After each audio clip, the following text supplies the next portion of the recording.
night, your goaltender gave you every chance to win that game with the way that he played. And to me, if you're going to hang around in a series like this, if your goalie plays like that, especially your third goalie plays like that, that's a game you have to win. And, Colorado, to their credit, I think they've learned how to play in those games the last few years in the playoffs, and their young core has started to figure that out. But that was exactly the game last night where if you're the Predators, your goalie gave you a chance to win, and you didn't do it. And, look, I don't know about you, and we'll talk about Connor Ingram. Maybe he can replicate that performance. But to me, it's hard to ask any goaltender to play much better than he played last night, and you still lost the game. That's a tough pill to swallow if you're the Predators this morning. Yeah, and you've given Colorado more tape. I mean, that's the other thing that, they didn't have a lot of tape on him. They saw him in game one, but that was it. So now you've given them more film to look at, and he left it out on the ice. So you're asking a guy that's not used to this kind of intensity now to turn around 2 days later and try and do the same thing. We are off and running here today on Robby and Rexrode. Robby Stanley alongside Chase McCabe here with you in for Joe. Joe's back on Monday. Taking your thoughts on our text line driven by WilsonCountyHyundai.com, 615-737-1025. Coming up next, we will get into the performance by Connor Ingram last night, what I think was one of the all-time great Predators playoff performances that we've ever seen. That's coming up next. This is Robby and Rexrode here on ESPN 102.5 The Game. Do you have that one person or thing that just makes you mad? Join us every Friday at noon on the DDC for You Just Made the List. Fueled by Parman Energy. Visit ParmanEnergy.com. Your one-stop petroleum solution and TriStar Movie on the DDC on ESPN 102.5 The Game. You just made the list. There's a revolutionary new way to stop mosquitoes in their tracks. Go to tiredofmosquitoes.com to see this amazing technology. There's never been anything like it before. tiredofmosquitoes.com. The versatile Kubota B-Series is a do-it-all tractor, part of our under 100 horsepower tractor lineup rated #1 for reliability. You can run powerful attachments that can be easily switched out. The Kubota B-Series. Talk to your local Kubota dealer today to schedule a demo. Go to KubotaUSA.com for full disclaimer.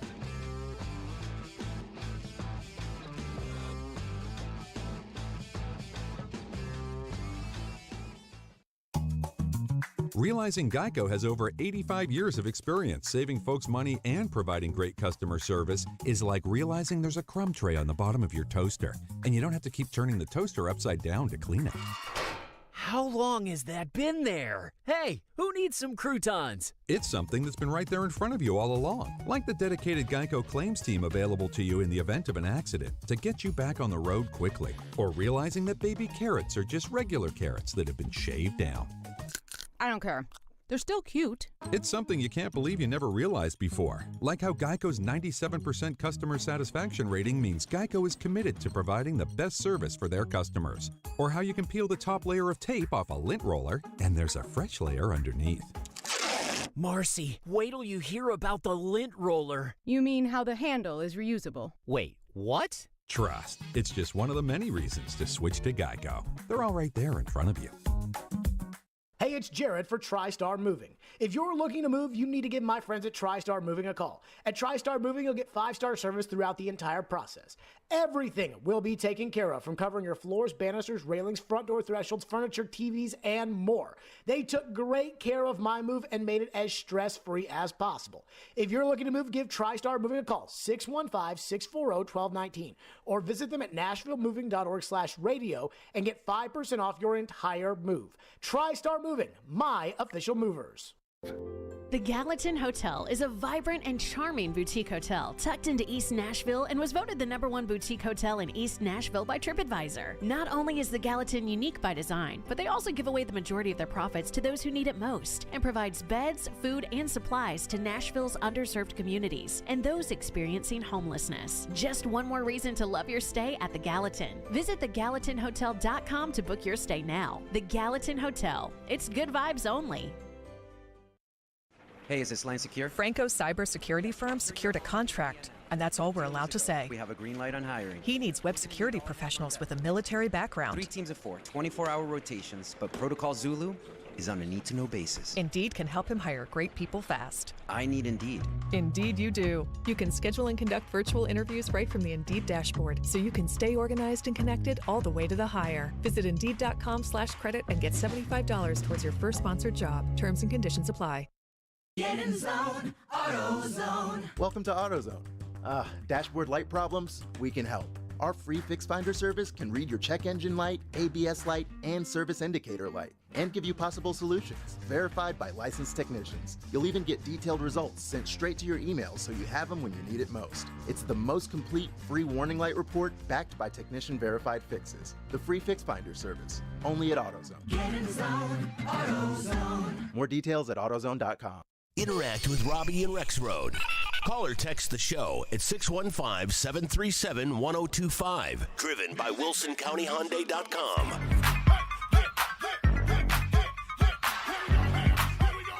Welcome back in, Robby and Rexrode here on ESPN 102.5 The Game. Robby Stanley, Chase McCabe, Kenny Adams here with you on this Friday morning in Nashville, Tennessee. Streaming live on Twitch, Twitter, YouTube, and Facebook. Our video streaming brought to you by the law offices of Amanda Gentry. We're live from the Hillside Medical Game Studio on this Friday morning. Tough loss for the Predators last night in Game 2. They fall 2-1 at the hands of the Colorado Avalanche. They're down 0-2 in this series, coming back to Nashville on Saturday. Now, Chase, one thing you cannot blame last night if you're the Predators is the goaltending. Connor Ingram was sensational. I tweeted this out last night. And I still stand by it, even though the result of the game is what it is. I've watched every playoff game the Predators have ever played. I've seen a lot of really good performances. You know, we all remember some of them. Freddie Gaudreau in the playoffs. Yeah. You know, Pekka's had some great moments. The Vancouver series back in 2011 where Predators had no business being in that series from a talent perspective, and Pekka kind of carried them to Game 6 of that series. Pekka against Chicago, Dan Ellis against Detroit. You know, you could throw out a lot of good examples of some great performances in the playoffs. I don't know that last night's performance by Ingram was the best, but it's up there. That was one of the greatest playoff performances that I think we've seen from a history of a Predators player, especially given the circumstances. You're the third goalie.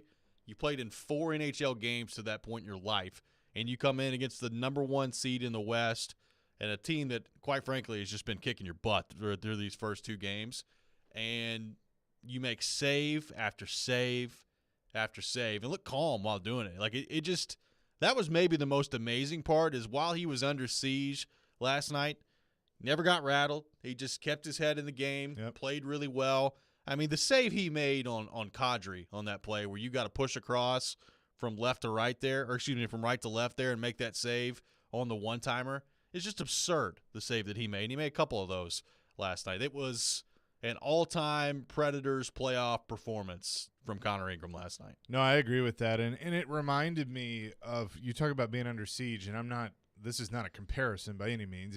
It did remind me of those times where Pekka would just be getting peppered, and it's like he got better. He just – the more shots he faced, the better he got. And – That was Connor Ingram last night, and that diving save that he made in the third period. I was like, this is it. That puck was going in, and he does Superman stuff and saves it, and I was just amazed. It was like this was the performance of the kid's life, and showing that he belongs. Like he's.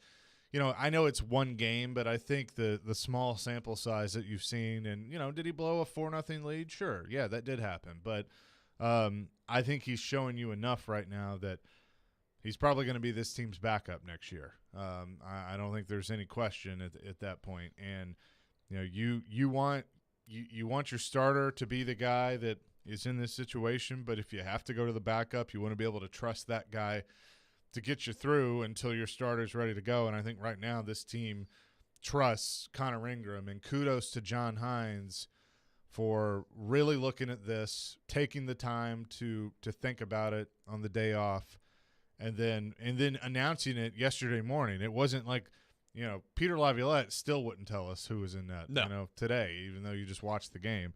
John Hines going ahead and saying it's going to be Ingram. It was the right move.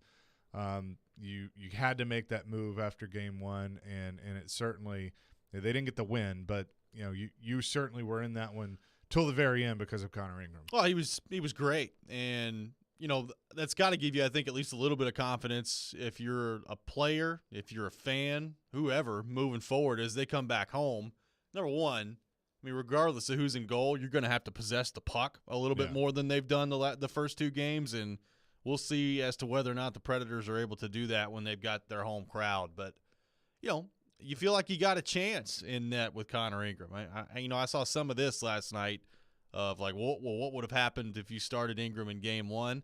I don't know. Like, I don't know. I think it's pointless to kind of go back and have that exercise now that game one's done. I mean, the Predators were awful in game one. So would the goaltender have made that big of a difference? Maybe it's 2-0 instead of 5-0. Maybe it's 3-0 instead of 5-0.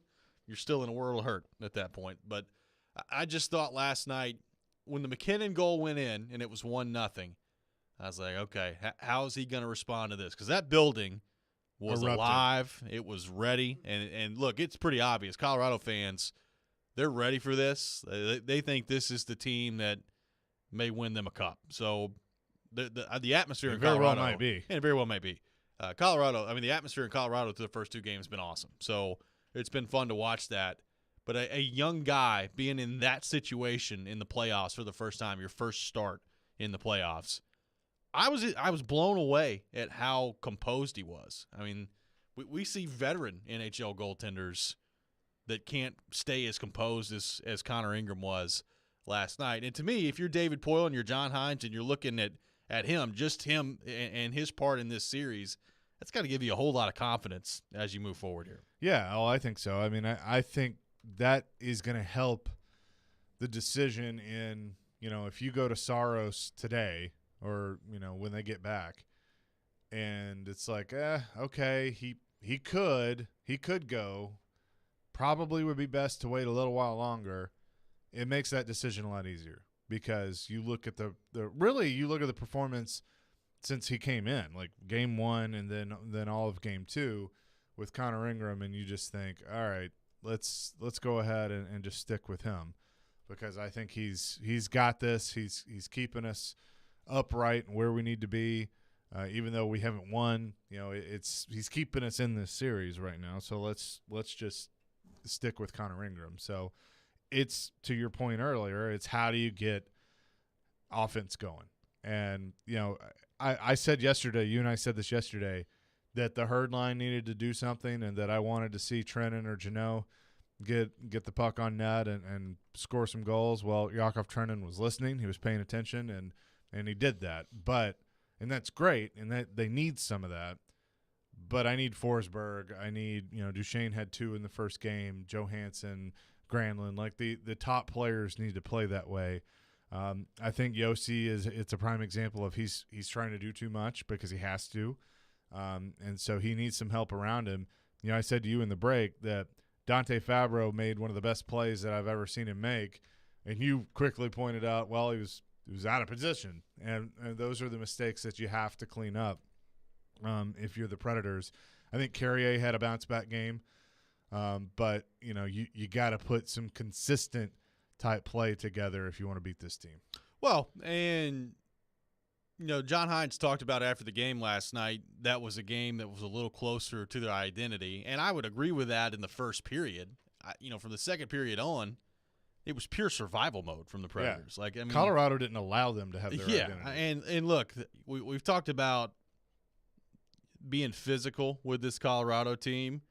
And the Predators, there were a lot of hits last night, don't get me wrong. But did you ever feel like there was a point where the Predators were wearing down Colorado? No. I don't think that's happened at all through the first two games. It's hard to do that when they've got the puck the whole game.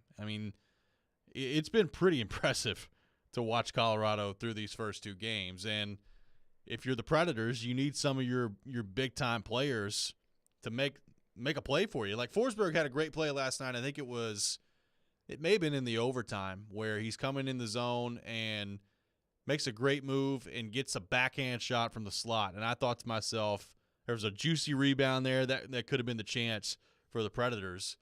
But between that shot from Forsberg and the one he put off the post on the 5-on-3, those are really the only two positive plays that I remember from Forsberg last night. And I'm sure he may have had another one, but those are the only two that I remember. And that just can't happen. Like, if you're going to have any chance to win a game in this series, like, you need him to be better. And it's just he's been far too invisible. And it's not just him. I mean, you know, Duchesne, I know he's got 2 goals. I hadn't noticed a whole lot from Duchesne in this series. Johansson hasn't brought much to the table in this series. I think the way I described it earlier is kind of what it feels like. It just kind of feels like they're surviving out there, and that's not a good spot to be in. No, and, you know, I'll use last night's slate as a whole as an example. You know, Pittsburgh won Game 1 against the Rangers, you know, in overtime. It took extra, but you kind of knew that, all right, Rangers were going to turn it up a notch because they're the better team. Rangers could very well come out of the East to the stand. I saw that team live and in person. That's a damn good team. They're good. Okay, so they responded. Florida, you knew that response was coming because Florida is a dangerous team. That happened. They destroyed Washington 5-1. Calgary and Dallas was closer, but you knew Dallas had to put up a fight, and they did. They survived. That's the difference. Yep. They survived enough to force Calgary to have to pull the net, and they win 2-0, but they had gotten that goal, and so they went into survival mode, and it worked. For the Predators, it just any type of offensive chance they tried, Colorado had an answer for, and it's a variety of reasons. It's the fact that Colorado's just so good. It's the fact that you have your top players, as you mentioned, just not playing to their full potential for whatever reason, and that's a dangerous combination. And my worry is, even though you're coming back to Bridgestone Arena, we all know what this atmosphere is like in the playoffs. I'm curious of how the crowd's going to be. I think it's going to be pretty good, and everybody's going to be into it because they know this is really your last chance. If you lose Game 3, then it's going to be really tough in my mind to win on Monday. But the fan base knows that. How do you respond to that? Is that going to be enough for you to put something together to beat this Colorado team? We'll take your reaction to Game 2 between the Preds and the Avs last night. A 2-1 loss by the Predators in overtime to Colorado. 615-737-1025. 615-737-1025. You're listening to Robby and Rexrode here on ESPN 1025 The Game. Hey, this is Matt Duchesne, and this is Smashville. Running down the left side with Duchesne. Duchesne scores! Matt Duchesne with the overtime winner. You're listening to the flagship of the Nashville Predators Radio Network, ESPN 1025 The Game. Don't miss Nashville SC versus Real Salt Lake on Sunday, May 8th at 4 p.m. Single match tickets are on sale now at NashvilleSC.com/singletix. That's NashvilleSC.com/singletix. Don't forget to grab your mom something special this year. Shop at Social Furniture for their Mother's Day sale, where everything is in stock. They have sofas, bedroom sets, and top-name brand new mattresses like Purple, Serta, Sealy, and Simmons on sale now. Running out of time? Well, at Social Furniture, there's no waiting and same-day delivery. Use Social Furniture's financing plan and pay no interest for 1 full year. Shop at Social Furniture today on Charlotte Avenue in West Nashville. Shop local. Shop social. Social Furniture is a proud supporter of your Nashville Predators. Attention buckaroos, it's time for the Franklin Rodeo, so saddle up and hold on to your lasso. It's 3 days of bull riding, calf roping, western wear, funny clowns, and some of the most talented horses you've ever seen. Join the Stampede from May 19th to May 21st. The Franklin Rodeo is held at the Williamson County Ag Expo Park and is brought to you by Franklin Chrysler Dodge Jeep and Ram, Williamson Medical Center, Wesley Mortgage, and Event 1FX. Tickets on sale now at franklinrodeo.com. It's a buckin' good time. O'Reilly. If your wiper blades are smearing and streaking, stop by O'Reilly Auto Parts to save $8 instantly on a pair of Rain-X Latitude wiper blades. Our professional parts people will even install them for you for free. Improve visibility and save money with Rain-X Latitude wiper blades. Visit O'Reilly Auto Parts or shop online at O'ReillyAuto.com. O'Reilly Auto Parts. This week at Macy's, give love, give style with an extra 25% off gifts for Mother's Day when you use your coupon or Macy's card. Plus great deals on fragrance sets from mom's favorite brands like Carolina Herrera, YSL, and more. Or shop super buys like diamond hoop earrings for $999 and specials like 60% off bathrobes. Plus get contact-free curbside pickup or pickup in store today at Macy's. Details at macys.com/pickup. Savings off regular sale and clearance prices. Exclusions apply. Let's plan on having concessions over there. Mike is remodeling the old family drive-in movie theater. Go find Gavin. Tell him the sound team is here. He'll need a new front-of-house cast and behind-the-scenes crew. Hey, can we talk staffing real quick? I'm thinking at least 6 per shift. Indeed can help him hire great people fast. I need Indeed. Indeed you do. Our hiring platform instantly connects you with quality candidates whose resumes on Indeed match your job description. Visit Indeed.com/credit and get $75 towards your first sponsored job. Terms and conditions apply. Ray Magliozzi here for eBay Motors. Okay, easy now. You're teaching your kid how to parallel park. Ouch! Turns out he likes to do it by feel. Don't worry, eBay Motors has bumpers, taillights, trunk lids, license plate holders, 122 million parts. Pull up just a little bit. And headlights. They've got lots of headlights. Get the right parts at the right prices. eBay Motors. Let's ride. ESPN's Turon Davenport breaks down the Titans like no other. On the field chemistry, I don't think it's going to be a problem. It's just going to be a process. Catch TD Mondays at 11, Thursdays at 3, and Fridays at 8. Plus, the Talking with TD podcast drops every Wednesday. When you draft players, it's not just for one season, it's for a career. Nashville's best sports talk. ESPN 1025 The Game and the Game Nashville app. Hey, Nashville, Trey Wingo here. You're listening to Nashville's best sports talk, ESPN 1025 The Game.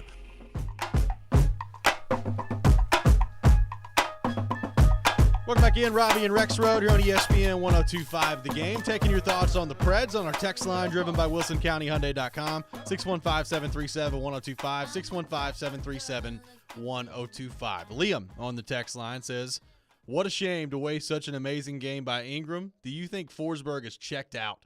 Since not getting his deal, he has seemed pretty disinterested. I bet he's gone. This is coming from Liam on the text line. I don't think he's checked out.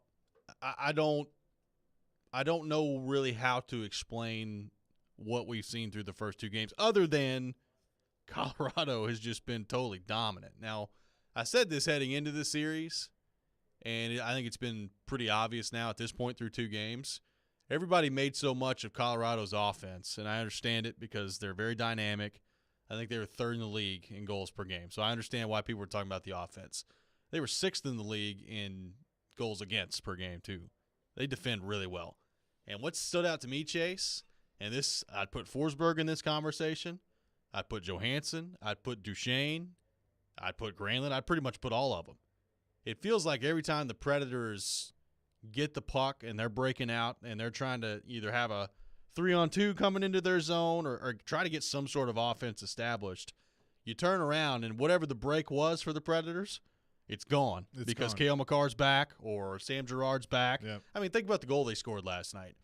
It was a goal that got scored. It was a great shot by Trennan, but the play happened because the puck squirted through Sam Girard's leg there and ended up creating a 2-on-1. I mean, he was in position, just mishandled the puck. Like, it's been pretty incredible to watch the team speed of Colorado. They've been in a different gear than the Predators have been in. And here's the other part of this too. You know, everything you just said is absolutely 100% true. But the other part is whatever unit is out there is so gassed by the time they actually get the puck and break down into their zone that the only choice they have is to dump it in, do the line change, and then see what they can do. But I watched several times, especially in the 3rd period, that Duchesne's unit was out there. They would get trapped in their own zone. Ingram would make a couple of big saves. They would finally poke the puck out, but they could barely get back to the bench because they were just so spent from trying to stop Colorado and Colorado's speed, like you said. So that's the other part of it is they can't have any time where they're not getting stretched thin trying to defend and then be able to put something together offensively. And that, I don't know how you fix that. That's Colorado. I mean, Colorado is one of those teams that's just on another level right now. And They still got work to do. We were talking during the break. Very well could come back here to Nashville and the Predators get those two, and it's all of a sudden a new series. But it's home ice advantage is a big thing in the Stanley Cup playoffs, and you now have it for the next two games. So the last change, how John Hines uses the last change, is going to be one of the things that I'm paying attention to, because Bednar has done a really good job with the matchups, having that last change at home. He has, and I mean, on McKinnon's goal last night, you get caught out there with your third pair out there against him. And look, Borowiecki did the best he can back there on that 2-on-1, but it's Nathan McKinnon. Lozon, I thought it was a horrible decision to pinch up on that play, and Gretzky talked about that on the panel. It was a bad decision by Lozon last night, but you're going to have better control of that at home. Quite frankly, though, right now, Chase, I don't think Jared Bednar's all that worried about the matchups. They're so deep right now that I don't think he's going to be that concerned heading in. The question is, if you're John Hines, can you find anything that you like matchup-wise and exploit that? I mean, I think sometimes people make a little too much of the last change part of it, but there are benefits to it. And if there's a matchup that you really like, sometimes the way the game shakes out, you just can't really get to it all that much when you're on the road. You can get to it a little bit more at home. So if you're the Predators, I'd be spending today searching for what that matchup is on film and seeing if you can exploit that coming up in Game 3. As far as Forsberg, we had Chip in Mount Juliet on the text line, says, we talked about this early in the year. Forsberg is streaky and disappears during the big games. I was chastised for that comment. Well, he is streaky. I don't think there's any question about that in the playoffs. Now, he is also in big games played really, really well for the Predators too. Yeah. So that's the version that you need of Forsberg. And I know he's probably getting the lion's share of the criticism right now. I understand why. He's got a contract coming up, and he's got to be better than he's been in the first two games for this team to have a chance. But it's everybody, man, right now. Yeah. It's everybody outside of Connor Ingram. Yeah, and here's another thing too. This is not the be-all, end-all. I mean, they lost 2-1 in overtime, but I do question John Hines' decision to sit Phil Tomasino. I didn't really get that. Yeah. You're struggling to find offense right now. We talked about it yesterday, that thought it was the right move to put Tolvanen in. You didn't really see much of him. He was on one of the power play units, but I thought that was the right move, but I didn't understand taking Tomasino out. I mean, I know you're trying to establish this physical game, and that's why Olivier's in, but Tomasino hasn't really been the problem. Tomasino has I think, had a nice rookie year for you and has gotten better as the year has gone on. And like I said, a team struggling to find offense, you're going to take an offensive player out. I didn't quite understand that. Yeah, and look, I understand the Matthew Olivier part of this in terms of you want to be physical. He's not bringing anything in this series. Like, it's almost a waste of time having him out there, I think. You get Tolvanen back in there. And look, we've got a text on the text line talking about, Cunnin on the second line.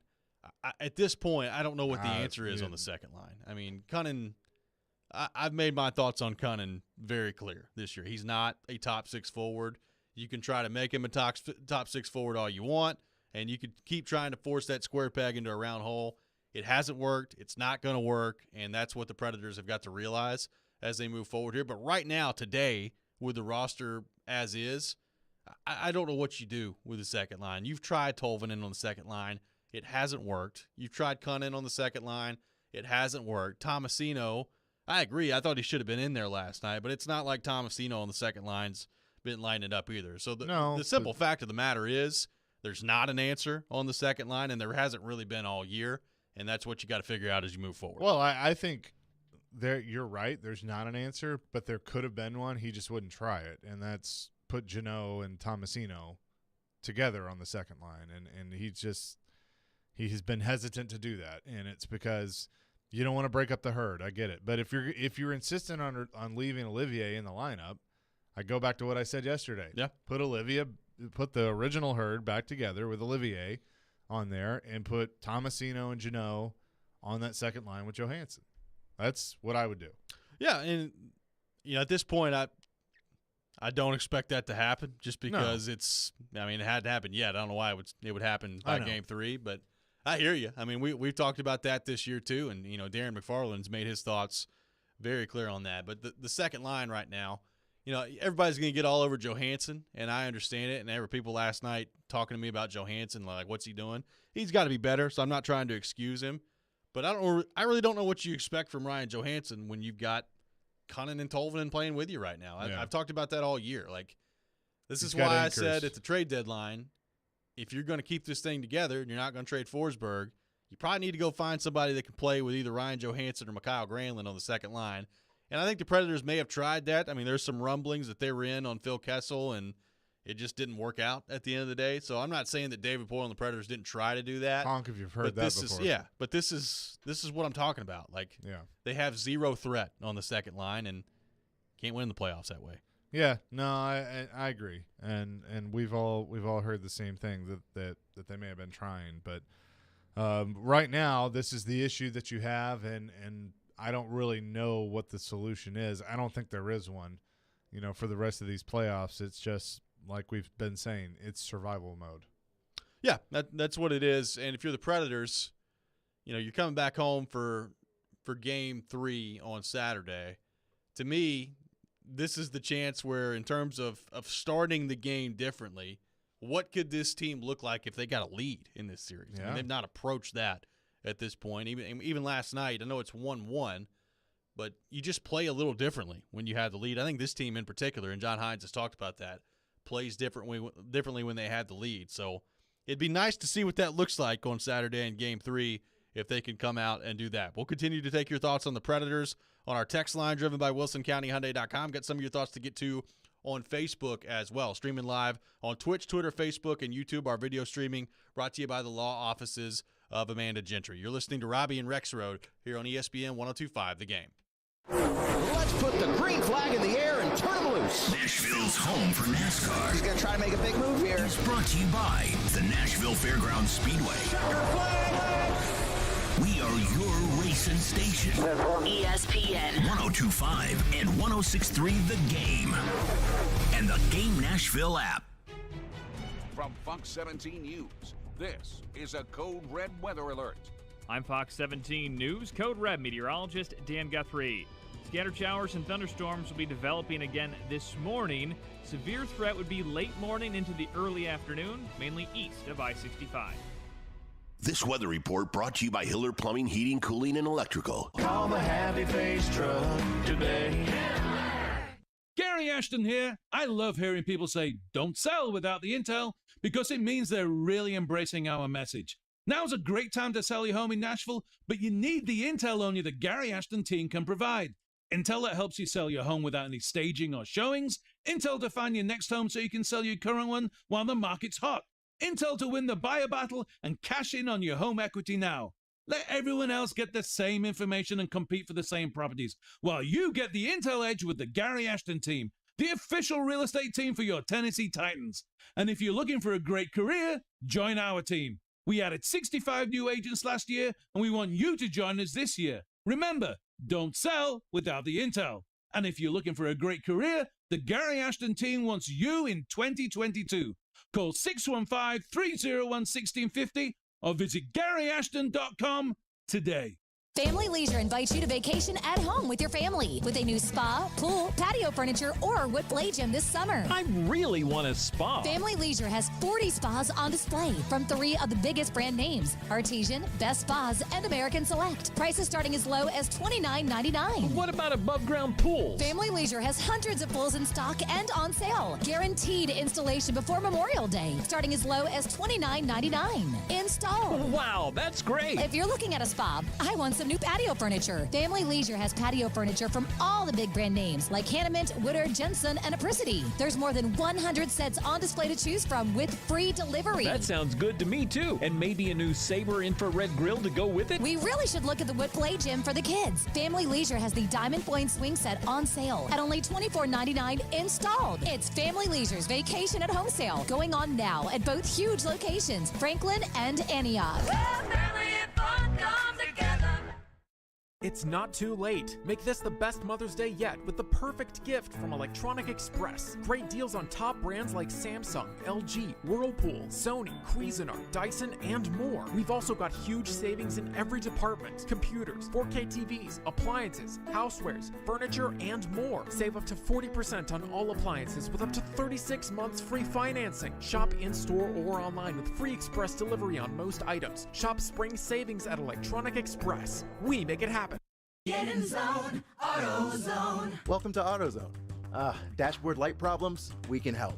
Our free Fix Finder service can read your check engine light, ABS light, and service indicator light, and give you possible solutions, verified by licensed technicians. You'll even get detailed results sent straight to your email so you have them when you need it most. It's the most complete free warning light report backed by technician-verified fixes. The free Fix Finder service, only at AutoZone. Get in zone, AutoZone. More details at AutoZone.com. Darren McFarland. That should get you in the mood for a game tonight. Willie Donick. I think between 5.5 and 6 is probably in the ballpark. Chase McCabe. Typically, I like to take the most difficult task and do it first.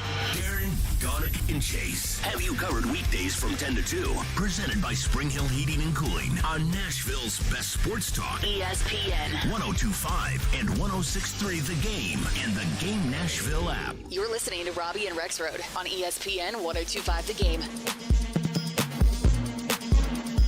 Listen up, y'all, because this is it. Welcome back in, Robby and Rexrode here on ESPN 102.5 The Game. Robby Stanley, Chase McCabe, Kenny Adams, intern Nick here with you on this Friday morning in Nashville, Tennessee. Taking your reaction to an overtime loss for the Preds last night. They fall 2-1 at the hands of the Colorado Avalanche. They're coming back to Nashville down 0-2. And Chase, what I think you're right. It's not technically a must win, and we have seen teams come back from 0-3 down in the NHL before, but you got to win on Saturday if you're the Predators. I don't know. I would almost put it in a must-win category that, you know, is a phrase that is overused a lot, especially this time of year. But I think you gotta establish that this is your house, and the only way to do that is by winning the game. Well, look, let's just be honest here, okay? I'm not saying the Predators can't win on Saturday, and I'm not saying they can't even this thing up 2-2 because, look, they were down 0-2 to Carolina last year. They came back home and evened it up 2-2. They were down back in 0-4 in a series they had no business hanging around in against Detroit. They evened it up 2-2. Same thing in 0-8 with Detroit. So we've seen this happen. They could use 2-2. Yeah, I mean, yeah, well, give them a call. We've seen this happen before where it looks like the Predators are just totally outmatched, and then they come back home and they tie the series up. So I'm not saying that can't happen coming up this weekend, but let's be honest here. Winning 4 out of the next 5 games against this Colorado teams, it just seems like such an uphill climb. Like, I was trying to figure this out last night. You know, even Carolina last year, the first 2 games didn't go very well for the Predators. And then they came back, and it was a different story at Bridgestone. I guess I'd be surprised if it's 2-2 at the end of this. I'm not saying – I think they can get one coming back home, and we'll see what happens on that front. But the first 2 games, it's just been so dominant by Colorado. And really the only reason you were in the game yesterday was your goalie, and maybe Ingram can play that way as you move forward. Maybe you do get Saros back coming up in Game 3. You know, as you said earlier, John Hines didn't rule that out. I'd be surprised, but maybe that happens in Game 3. But it has been they've played 7 periods of hockey at this point in this series, and really outside of the first period yesterday, Colorado has been in complete control the entire time. Yeah, and I think obviously the first period of Game 1. The Predators were not – they forgot to get off the bus. Yeah. They weren't ready to play. I would say last night's game, they obviously were. You mentioned the first period, played a really good first period. Periods 2 and 3 were just outmatched. It was simply – it wasn't that they were – you know, can they play better? We've talked about Forsberg and Duchesne and those guys. But I just think it's Colorado's that good. And that's the problem. You just can't match up with them because, you know, this is why I was beating the drum of don't worry about the regular season series. It doesn't matter. Yep. Because Colorado, the good teams, the Stanley Cup caliber teams, really do have another level that they go to in playoff time. Colorado's done that. I mean, Cale Makar is one of the best defensemen in the league. He and Yossi are duking it out. I mean, the Norris is already decided, but they've duked it out all year for the Norris Trophy. McKinnon is McKinnon, and they have a ton of complementary pieces that help them. They don't have the best goaltender. That's the thing. Goaltending is not really the reason why I would say they're going to potentially win the cup. Now, he's good. He's solid enough that he can keep them in games. He obviously did it last night. I mean, he did get he was shots on him. Beach vacation last night from the second period on. Oh yeah. I mean, last night he hardly had to work. So, that's the thing. It's just they're so dangerous around him. But yeah, that's why I think you got to try and establish something early at Bridgestone Arena. Feed off the crowd. Because that they're going to do towel wavers and anthems and all the things that you expect here in Nashville to get the crowd hype. And it's the first time, last year they were pretty much close to capacity, but it wasn't full capacity. You have that now, so we know what this playoff atmosphere can be like, and they got to use it. Let's go to our 102.5 The Game phone line, driven by WilsonCountyHyundai.com, and welcome in Bob from Antioch, who wants to weigh in. Bob, thanks for calling in to Robby and Rexrode. Good morning, guys. I totally agree with you. They just look like they're overmatched. This series reminds me of some of the early series that the Predators played, like against the Red Wings when the Red Wings were dominant, and then also against the Blackhawks when they were primed up. They look much more overmatched than they did last year, and I feel like I don't know if they would have beaten Calgary. I don't think that they would have, but I think that it would have been much more competitive. I think they're paying the price for losing that game, to the Coyotes, and also losing to a lot of those other weaker teams. They would have had a much better shot. Not that they would have won the series, but I just feel like they're kind of paying that price. Hey, thanks for the call, Bob. I mean, I think he's dead on there. Yeah. I watched a little bit of the Calgary-Dallas game last night on the other screen that I had in the bonus room last night, and I mean, it was kind of a boring game, but that's the way that the Calgary and Dallas like to play, is kind of that muck things up in the middle, and Dallas kind of lulled them into their game last night. But I agree with Bob. Like, I don't think the Predators would have won the series against Calgary, but so far, I mean, this is looking like a pretty gigantic mismatch through the first two games. Now, can you change that narrative coming back home in Game 3, and can you come out with a swell of energy where you got the puck and you're dictating the play, and can that be good enough in Game 3? Yeah, we'll see. We've seen that happen before, but right now it's they've been way overmatched the first two games. My whole thing that I want to see now is, obviously I want to see them win. I want to see them win at home. But at least last night, I think you and I can sit here today and go, they put up a fight.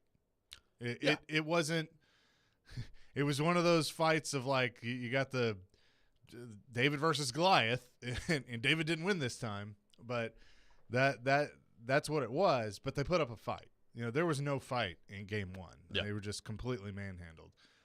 I want to see them keep putting up a fight, against the Colorado Avalanche. And, you do that enough, then you might steal one. I mean, that's what it's going to take. And I really thought Ingram was going to steal one last night, but unfortunately they did not.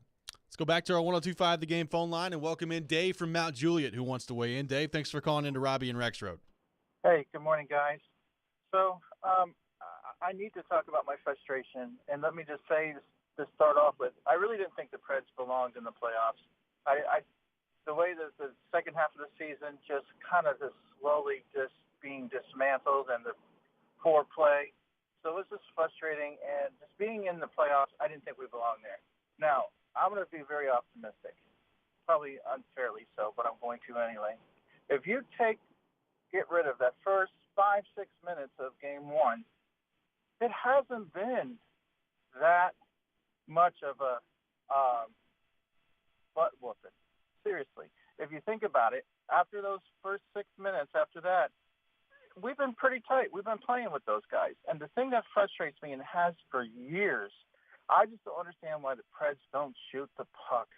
I mean, we had a 5-3 man advantage, and they keep passing back and forth, looking for that perfect shot. You just need to pepper the net with the puck, because things are going to go in there, especially with a goalie that's not all that great. There's rebounds, there's, misdirection, people in the goalie's face. Just shoot the puck at the net. I mean, 5-3, I think we got 3 shots on goal, and they were all from almost the center line practically. So we need to be more aggressive and just shoot. I mean, I hate this, pass, shoot. Looking for the perfect shot. It just doesn't happen in hockey, and especially against a team that is that much stronger and faster than you. Hi, thanks for the call, Dave. I think the issue there, Dave, is you can't shoot through somebody. Yeah. I mean, Shea Weber's not walking through that door. He's the only one I know that might be able to actually do that. But that's the problem, and that's a credit to Colorado, is they are just surrounding where the puck is going, and they're not giving you an open lane. I don't think it's as much the Predators looking for a perfect shot. They have been known to do that. Oh, yeah. But I don't think this is that situation. I mean, you saw some of the best chances that they got last night was they were just simply just throwing it out there and hoping that it gets on net. Well, there's too many one and dones right now. What I mean by that is you get the puck finally in the offensive zone, you get maybe one look at the net, and it either there's a save made or it doesn't get through or it goes wide, and then all of a sudden Colorado's got the puck, they're going back the other way. There's not much sustained offensive zone pressure right now. Now, the 5-on-3 is different, to Dave's point. I did think they got a little too cute on the 5-on-3. Like, you got to move the puck around and work people side to side. When you got the numbers advantage that way, I did not like the way they approached that 5-on-3. But, part of this goes back to what I said earlier. They have been on their heels so much in this series. And I agree with Dave that outside of the first, 6-7 minutes of the first period in game one, score-wise, it has been relatively even, and it's not been, a butt kick in that way. The flow of the game has not been even. I mean, Colorado has totally dominated the first 2 games. So I think part of the offensive chances or lack thereof that we're talking about, by the time you get the puck back, you're gassed. I mean, they've just been defending the whole time, over and over again. So I don't know how you change that other than making better decisions with the puck. I still think the Predators are getting burned sometimes with decisions that they're making, either not chipping the puck out of the zone, not being able to get it out, some bad passes in the neutral zone. That's going to happen from time to time, but I feel like that's happened too much as of late, and it's just hard to sustain any zone time offensively against Colorado if that's the way you're going to play. We'll continue to take your thoughts on the Preds. 615-737-1025, 615-737-1025. Hang with us on our phone line as well. We'll get to you coming up on the other side. The Preds are in the 2022 Stanley Cup playoffs, and we need you at Bridgestone Arena coming up in games 3 and 4. Preds in a tough spot in the series, but nothing that a little home ice advantage can't fix. Round 1 playoff tickets are on sale now at NashvillePredators.com/tickets. These are the games that you don't want to miss. Epic goals, massive wins, and historic moments. If you've never been to a playoff game at Bridgestone Arena, you need to check that out. It's quite the experience. Visit NashvillePredators.com/tickets to be there for all the action. Stand with us, Smashville, and paint the town Preds. That's NashvillePredators.com/tickets. Heads up. 106.3 FM is a new way to hear 102.5 The Game from downtown Nashville to Spring Hill on I-65 and on I-24 to Murfreesboro. Make sure you have that preset on your radio dial. We're making it even easier to listen to Nashville's best sports talk. This is going to be awesome. It's like, yes. Tune in to 106.3. That's what makes this team better. And hear the difference. ElectronicExpress.com. We make it happen. People of Tennessee, Caesars Sportsbook is giving out first bet insurance for all new users, up to $1,100. Download the app and use promo code RADIOCZR and then place your first bet. If you win, congrats. But if not, you'll get your wager back as a free bet. Must be 21 and physically present in Tennessee. New users only. Bet amount of qualifying wager returned only if wager is settled as a loss. Paid as a single bet credit. Must be used within 14 days. See Caesar.com/promos for full terms. Gambling problem? Call or text the Tennessee Red Line at 1-800-889-9789. Dan Abrams and Ashley Banfield are now back-to-back on News Nation. Get the news without the bias. Weeknights starting at 9/8 Central on America's fastest-growing cable news network, News Nation. Nobody protects you from mayhem like Allstate. I'm a speed bump. Did you hear what I said? I'm a speed bump.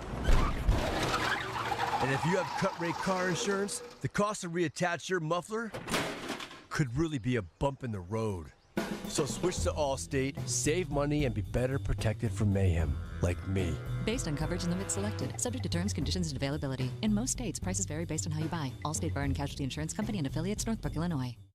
FanDuel Sportsbook NBA same-game parlays give you the chance to turn a little bet into a big payday. Choose any NBA game and combine multiple bets into one wager for bigger wins. Download the FanDuel Sportsbook app and sign up using promo code PLAY to bet the NBA today. That's promo code PLAY exclusively on FanDuel Sportsbook, an official sports betting partner of the NBA. 21 plus and present in Arizona, Colorado, Connecticut, Iowa, Illinois, Indiana, Louisiana, permitted parishes only. Michigan, New Jersey, New York, Pennsylvania, Tennessee, Virginia, Wyoming, or West Virginia. First online real money wager only. $10 first deposit required. Bonus issued is non-withdrawable site credit that expires 14 days after receipt. Restrictions apply. See full terms at sportsbook.fanduel.com. Gambling problem? Call 1-800-GAMBLER or visit fanduel.com/RG in Colorado, Iowa, Michigan, New Jersey, Pennsylvania, Illinois, and Virginia. 1-800-NEXT-STEP or text NEXT-STEP to 53342 in Arizona. 1-888-789-7777 or visit ccpg.org/chat in Connecticut. 1-800-9-WITH-IT in Indiana. 1-877-7770-STOP in Louisiana. 1-877-8-HOPE-NY or text HOPE-NY 467-369 in New York. Tennessee Redline 1-800-889-9789. 1-800-522-4700 in Wyoming or visit 1-800-GAMBLER.net in West Virginia. I'm getting vaccinated with Prevnar 20. So am I, because I'm at risk for pneumococcal pneumonia. I'm asking about Prevnar 20 because there's a chance pneumococcal pneumonia could put me in the hospital. Age 65 or older, you may be at increased risk for pneumococcal pneumonia. Ask your doctor or pharmacist about getting vaccinated with Prevnar 20, pneumococcal 20-valent conjugate vaccine, a Pfizer vaccine that can help protect against pneumococcal pneumonia in just one dose. Prevnar 20 is approved for adults to help prevent infections from 20 strains of the bacteria that cause pneumococcal pneumonia. Continued approval may depend on a supportive study. Don't get Prevnar 20 if you've had a severe allergic reaction to the vaccine or its ingredients. Adults with weakened immune systems may have a lower response to the vaccine. The most commonly reported side effect was pain at the injection site. For additional common side effects and full prescribing information, please call 1-855-213-2138 or visit Prevnar20.com. I want to be able to keep my plans. So I'm asking my doctor about getting vaccinated with Prevnar 20. From the Hillside Medical Game Studios, WPRT-FM Pegram, WPUC HD2 Laverne. Good morning! Robby and Rexrode mornings from 6 to 10. It's not bad. Might have to work on that. Not bad. It's a starting point. ESPN 1025 The Game and the Game Nashville app. A Cromwell media station. It's Robby and Rexrode with Robby Stanley and Joe Rexrode on Nashville's best sports talk. ESPN 1025 The Game and the Game Nashville app. Welcome back in, hour number 2 of Robby and Rexrode here on ESPN 1025 The Game. Robby Stanley, Chase McCabe, Kenny Adams here with you, intern Nick as well on this Friday morning in Nashville, Tennessee, reacting to a Game 2 loss for the Predators, 2-1 in overtime last night. Cale Makar, the game winner for the Avalanche, and the Predators down 0-2 as they come back to Nashville now for games 3 and 4. 615-737-1025. Your thoughts on the Predators. Let's go to our 1025 The Game phone line, driven by WilsonCountyHyundai.com, and welcome in Paul. Paul, thanks for calling into Robby and Rexrode. Thanks, guys. Wow, I couldn't disagree with the last caller more, really. And I don't want to be an extreme reactor fan, but here I go. That starts at 2. Yeah, that's right. Now, I'm not going to scream Fire Hines and all that stuff. That's also at 2. Yeah, I'm fully aware. Man, the Avs are running drills in the offensive zone while we need an act of God to get it across the blue line. Maybe the score outside of the first period of the first game has been close, but the play hasn't. It's been a disaster, and I really feel like this is a situation where Forsberg is playing extremely frustrated, and it's going to be an excuse used based on the production to let him walk away, not give him what he wants. And it's really, really painful to watch. I don't see much to be optimistic. We're way too outgunned in this series. the best case scenario looks like stealing a game, maybe. But looks like drastic changes need to be made to get to the level of a playoff contender. Competitive rebuild stuff is not real. Hey, thanks for the call, Paul. We appreciate it. I mean, it's one of those things, too, where you look at I hear what he's saying about Forsberg playing frustrated. I think some of that is he's trying to do way too much. Like there was a play last night where he's got the puck on the wall and he's trying to chip it past someone and go fetch it in the neutral zone, kind of like that chip off the wall, give and go to yourself, and it gets knocked down at the blue line. You don't get the puck out. And I want to say the Predators took a penalty on that play, but I can't remember. I have to go back and look. Right. It was either a penalty they took on the play or Connor Ingram had to be outstanding, as he was all night in that game on that play. And it's just sometimes the best answer is simplify. Yeah. Simplify. And it's so easy to get lulled into when things aren't going well and when Colorado's dominating the play to the level at which they are. It's so easy for guys like Yossi and Forsberg to think that they've got to do everything.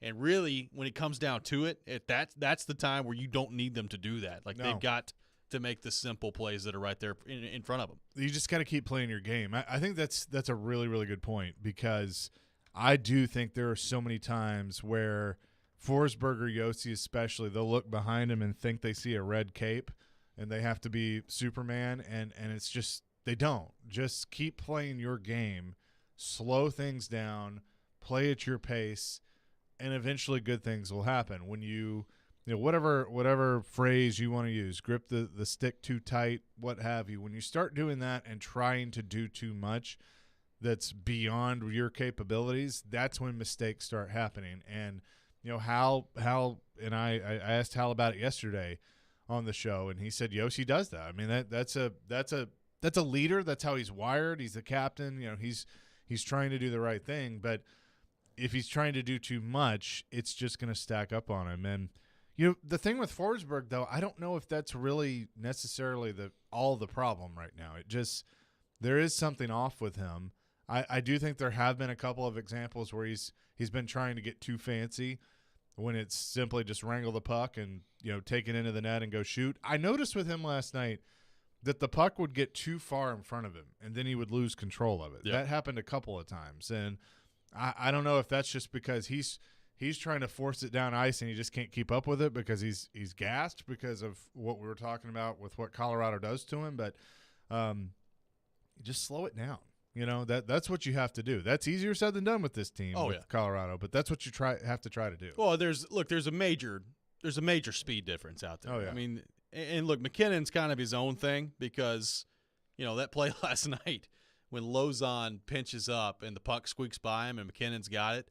I mean, the guy looks like he's shot out of a cannon, and he's doing that while he's carrying the puck. Like, McKinnon is on the very short list of guys that can move at the speed that he does in the NHL.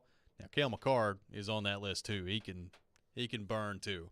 But that's going back to, like, we've been talking for the last month about Colorado or Calgary, and everybody talked about, obviously the top end talent that we see with Colorado being the main difference with guys like McKinnon and Rantanen and all this stuff, and I get it.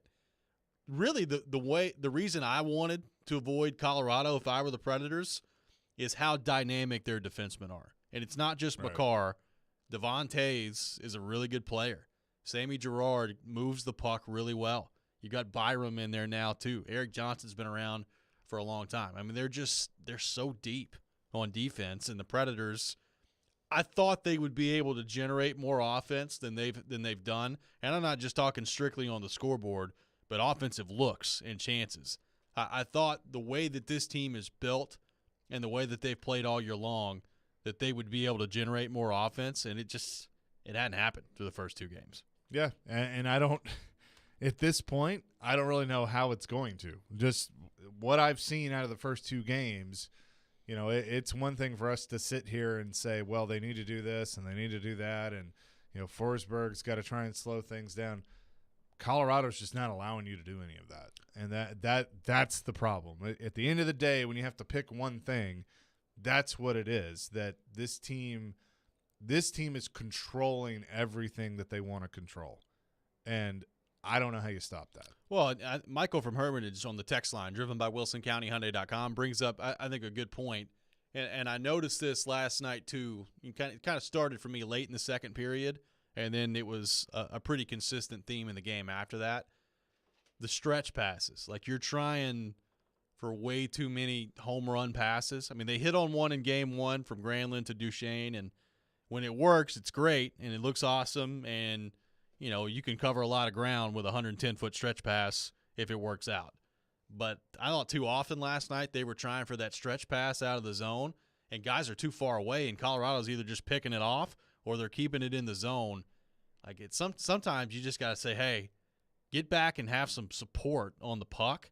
Even if it's a 10-foot pass, just get out of the zone, and you can live the fight another day. There's too many, you know, blind stretch passes that they're trying right now. Yeah, and I think they're gonna have to figure something out with that because, like we said, they're not going to outspeed Colorado, and that's what they're trying to do there. They're trying to get those home run passes to try and get in front of them, and they're just not going to do it. It just they see it from a mile away, and so that's why I think trying to play more of a simple game is what's going to be beneficial to the Predators. It's again though, is Colorado going to allow you to do that? I mean, they are so up in their grill right now that anything that the Preds try, Colorado has an answer for.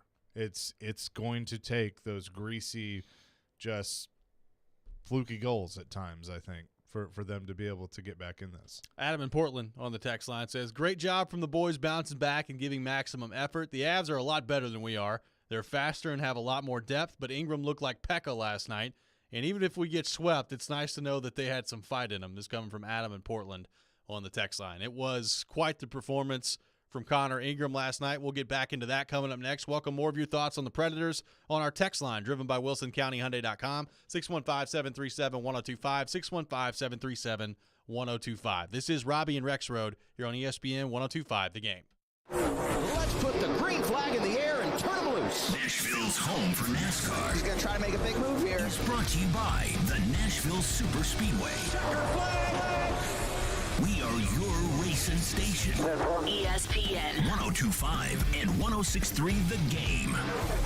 And the Game Nashville app.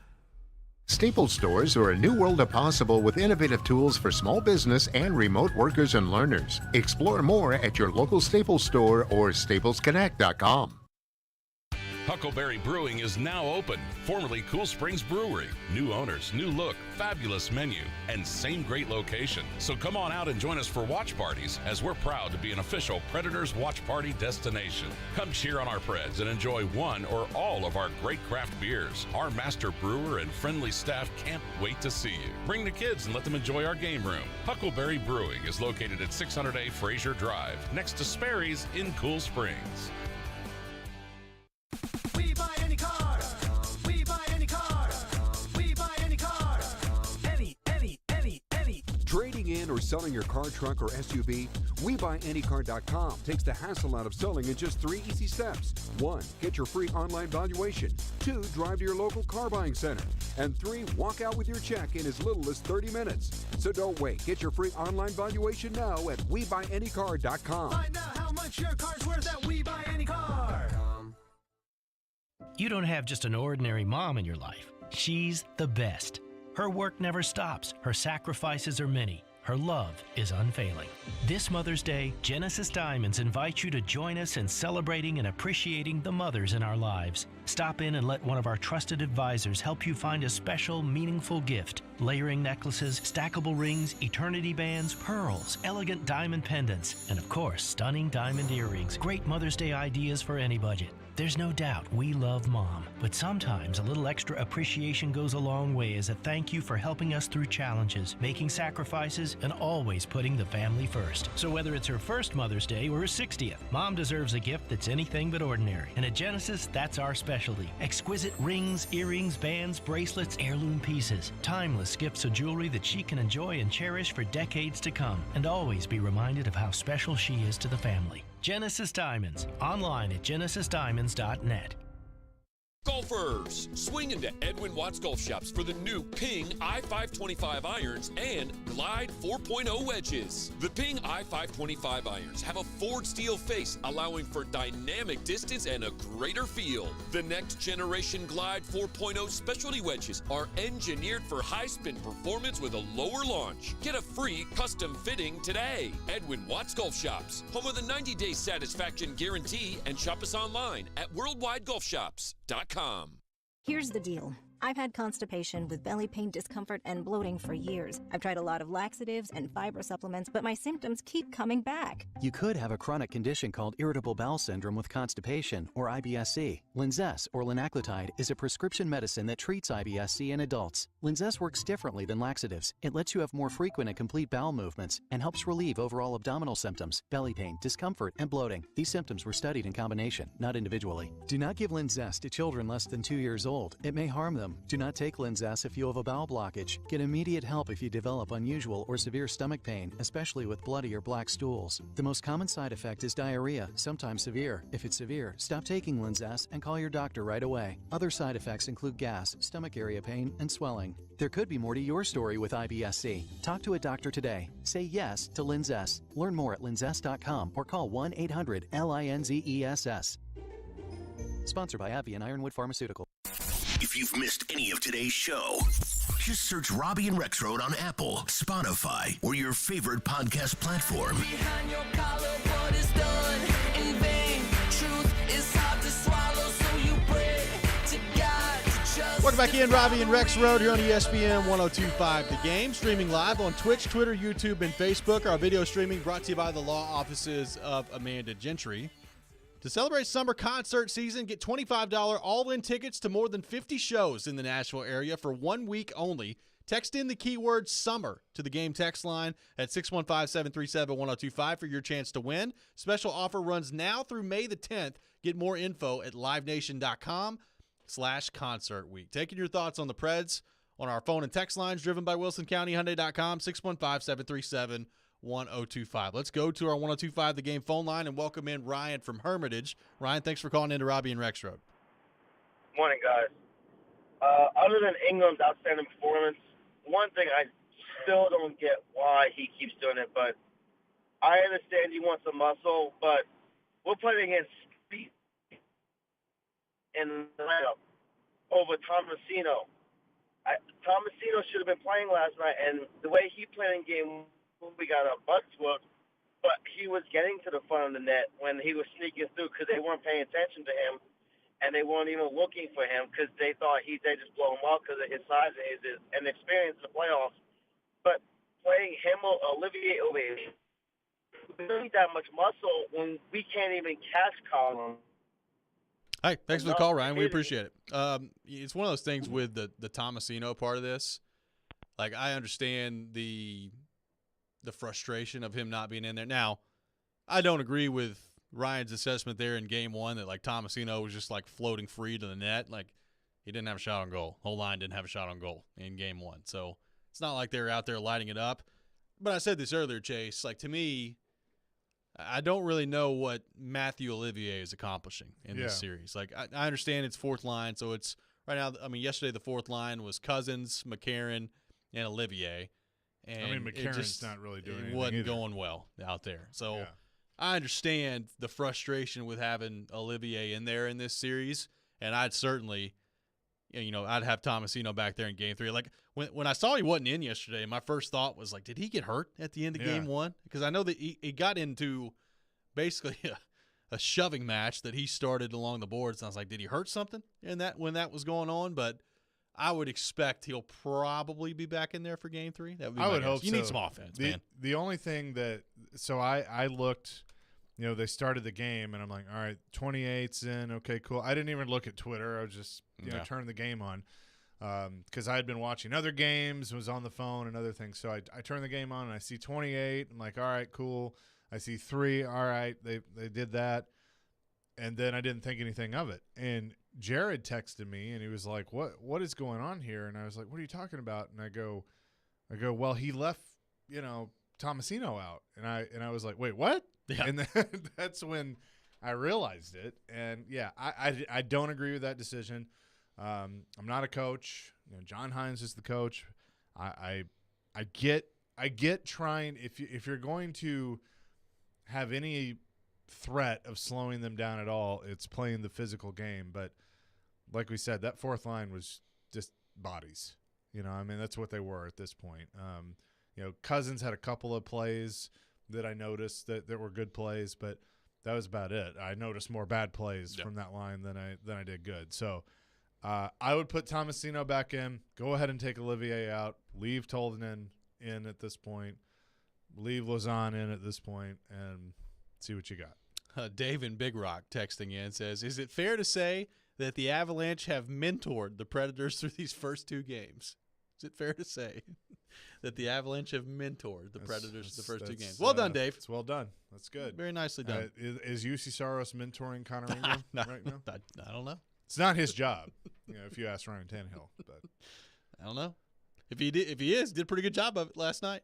Connor Ingram looked good. Speaking of that subject, we're not going to beat that dead horse. D-Mace was in fuego yesterday. I saw that. About that. D-Mace on fire. I saw that. Let's go to our 102.5 The Game phone line, driven by WilsonCountyHyundai.com, and welcome in Bicycle Boy. Bicycle Boy, thanks for calling in to Robby and Rexrode. Good morning, fellas. First of all, thanks for the realistic opinion of the last couple of games. Sorry, I'm hoarse because I was yelling at the TV. We understand. Yeah.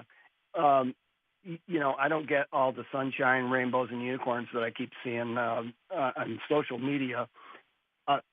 You guys have nailed it as far as the way we're playing. But here's an observance I noticed last night, and tell me if you agree.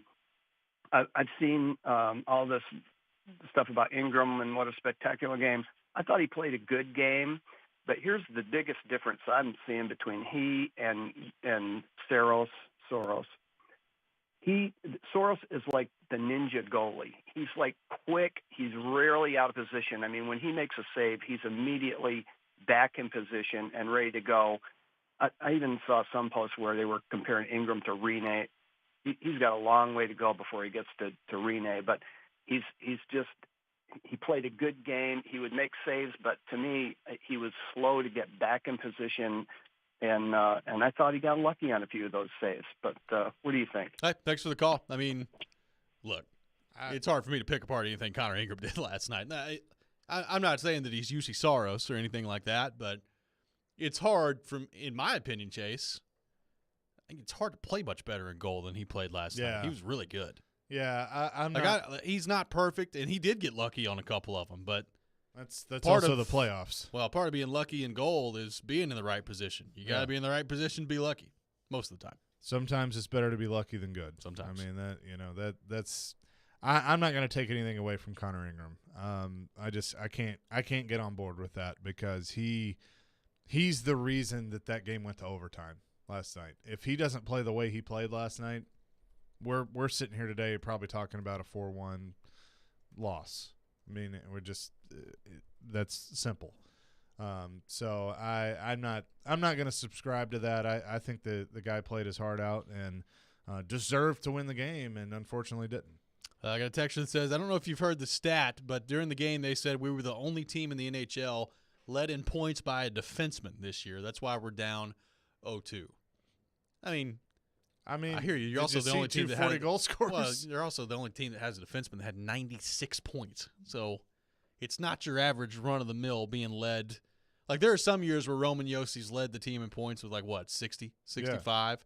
That's a little bit different than when you put up 96 like he did this year. Yeah, and you had Duchesne and Forsberg had 86 and 84 respectively. Like, that's three not out of the bad. top 4 highest scoring point totals by a single player were this year from the Predators. Yeah, the first time in their history they had 5 players over 60. So I'm not gonna. No, it's fair to say. Now I know Duchesne scored twice in game 1, but it's fair to say now that you're 2 games into the series, hey, where are those guys? Why haven't they been a little bit more dangerous offensively? But I don't think that Roman Josi leading them in points is the problem here. They need more depth. And look, I've said it. I thought the Herd line. I thought they had their moments last night. Obviously, Trennan scored. They had a couple of good looks after that. Trennan the shift after he scored the goal, the Herd line was awesome. Like they had a great shift right after they scored that goal. So they had their moments last night, but it's just too few and far between right now. And the Johansson line, it's just brought nothing so far. Well, okay, so I'll put it like this. And whenever we use the phrase of we'll have time to talk about the offseason, it's an excuse because I want to talk about the offseason. Like, that's what it is.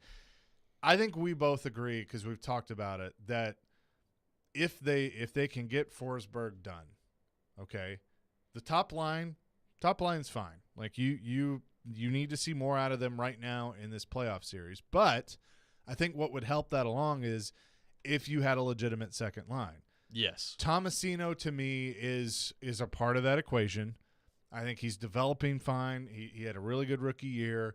I would be totally comfortable with keeping him in that position if you can go out and get a legitimate second line winger that can score goals. And then if you have two top legit lines, the Herd's fine how the Herd is. Now, Jeannot can be a swing guy. Jeannot can be your Craig Smith that can move. I think that's exactly what he is. He's Craig Smith with more grit. And, he'll be good for 20 goals or more every year, but can also drop them if he needs to, throw elbows, all those things. And then you put your fourth line together, and then you got to address the defense. I think the defense needs some work too, but that's where we're at. And it shows you, like, that all sounds simple, that it's really a couple of pieces. And I hate that phrase, they're just a couple of pieces away, because I think they've always been that way. But if you can address those things, then this could be a completely different series. Well, I agree. I mean, you're still going to be outmatched. Colorado's still the better team, but you might have more of a fighting chance if you had two legit scoring lines. Well, right now, and we were talking about matchups earlier, right, Chase? Right now, if you're Bednar, like, you don't really have much to think about. Like, there's Forsberg, Duchesne together on a line, and Granlund's been the center. Even if they changed it up, let's say that they put Johansson back with him in the next game. Even more so, you're just kind of loading up if you're John Hines there. There's not really much to think about there if you're Jared Bednar. It's like, all right, well, we're going to put our best defenseman out against that line as often as we can, and we're going to try to shut those guys down. And they've been able to do it through the first two games. Again, I understand that Matt Duchesne scored 2 goals in the first game, but it's not been very much in terms of the offense that's been generated by those guys. If you have somebody else on the second line that could score along with Ryan Johansson, then you got a little bit more to think about if you're Jared Bednar there. And right now, it's very easy. You say, and I'm not saying it's easy to shut down Forsberg and Duchesne. That's not what I'm saying. But from a matchup standpoint, you don't have to think too hard about it. Right, because you know that you only have one offensive, like truly offensive line that you have to shut down. That's what it is. Yeah. You know there's not really another threat. And so the Predators are in try and steal one mode and get a lucky one to go in. And like to your point earlier, Trenton, okay, he made a good play, but like you kind of got lucky on that whole sequence for it to go in because the defenseman made a mistake. Yeah. Sam Girard. Joining ESPN 102.5 The Game for the Music City Celebrity Golf Tournament benefiting Folds of Honor coming up on May 16th at Hermitage Golf Course. Put your team together and come play with athletes, musicians, and other local celebrities. You can sign up at thegamenashville.com/golf. We'll continue to take your thoughts on the Predators. Got a whole lot more to get to on our text line, driven by WilsonCountyHyundai.com, 615-737-1025, 615-737-1025. This is Robby and Rexrode here on ESPN 102.5 The Game. The NFL Draft is in the books, and the Tennessee Titans were busy. Tennessee Titans select Traylon Burks, Raja McQuarrie, adding many key pieces to Mike Vrabel's squad. Nicholas Petit-Ferrer, Malik Willis. What impact will the players have for the two-tone blue? Regardless of who he is, he's got to fit the identity of your team. The Titans are going to play football in September. Keep it locked to Nashville's best sports talk. ESPN 102.5 and 106.3 The Game, and on the Game Nashville app. Leaving a child in a hot vehicle can lead to their death very quickly. If you see a child left unattended, call 911. If the child looks unresponsive, do what it takes to get him or her out safely. Brought to you by NHTSA. Gary Ashton here. I love hearing people say, don't sell without the intel, because it means they're really embracing our message. Now's a great time to sell your home in Nashville, but you need the intel only the Gary Ashton team can provide. Intel that helps you sell your home without any staging or showings. Intel to find your next home so you can sell your current one while the market's hot. Intel to win the buyer battle and cash in on your home equity now. Let everyone else get the same information and compete for the same properties, while you get the Intel edge with the Gary Ashton team, the official real estate team for your Tennessee Titans. And if you're looking for a great career, join our team. We added 65 new agents last year, and we want you to join us this year. Remember, don't sell without the intel. And if you're looking for a great career, the Gary Ashton team wants you in 2022. Call 615-301-1650 or visit GaryAshton.com today. Now through May 10th, join a clean and spacious Planet Fitness for $1 down and only $10 a month. With tons of equipment and free fitness training, it's the perfect place for everybody to work out. Even me, Mr. I can't sleep at night, so I keep dozing off during the day. Especially you, Snoozy. You'll rest easier and feel fit-tacular. Wait, how did you get in here? Join in club or at planetfitness.com. $1 down, $10 a month, cancel anytime. Hurry, deal ends May 10th. See club for details. Winter's a bad time for your furnace to go out, but it's never a bad time to call Lee Company. Our heating and air conditioning pros are available 24/7. No heat? Don't wait. Call Lee Company now at 615-567-1000. Our expert technicians will diagnose the issue and fix it right the first time. When you're cold, you need someone you can count on to bring the heat. Call Lee Company now at 615-567-1000 or visit leecompany.com. Family Leisure invites you to vacation at home with a new spa, pool, patio furniture, or wood play gym this summer. I really want a spa. 40 spas on display from Artesian, Best Spas, and American Select. Prices starting as low as $29.99. Family Leisure has over 100 sets of patio furniture with free delivery. That sounds good to me, too. We should really look at the wood play gyms for the kids. Family Leisure has the Diamond Point swing set on sale at only $24.99 installed. Family Leisure's vacation at home sale in Franklin and Antioch. Come out to Rivergate Mall Food Court today between 12:30 and 2:30 to register to win a pair of Preds playoff tickets from ESPN 1025 The Game. Stop by Sports Seasons while you're at Rivergate Mall for all your Preds game day gear. You love Days Delta 8 products. Now follow them on Instagram for special promotions, giveaways, contests for cash prizes, and cannabis education. Make your next Days purchase at any of the 3,500 nationwide stores that hold their products in Informed One. Follow Days.D8Official. That's Days.D8Official on Instagram to see this truly single-source Delta 8 brand behind the scenes. Days 8, the highest quality standard of Delta 8. The sounds. Play ball. Wild pitch comes back to Jackson. He throws to third. The tag out at third base. The Nashville Sounds continued their series against Norfolk at First Horizon Park. Swing and a miss. Strike three. Sounds win. Coverage begins at 6:20 on your home for the Sounds. ESPN 94.9 and the Game Nashville app. Hey Nashville, this is Eli Gold, voice of the Alabama Crimson Tide, and you're listening to Nashville's best sports talk, ESPN 1025 The Game.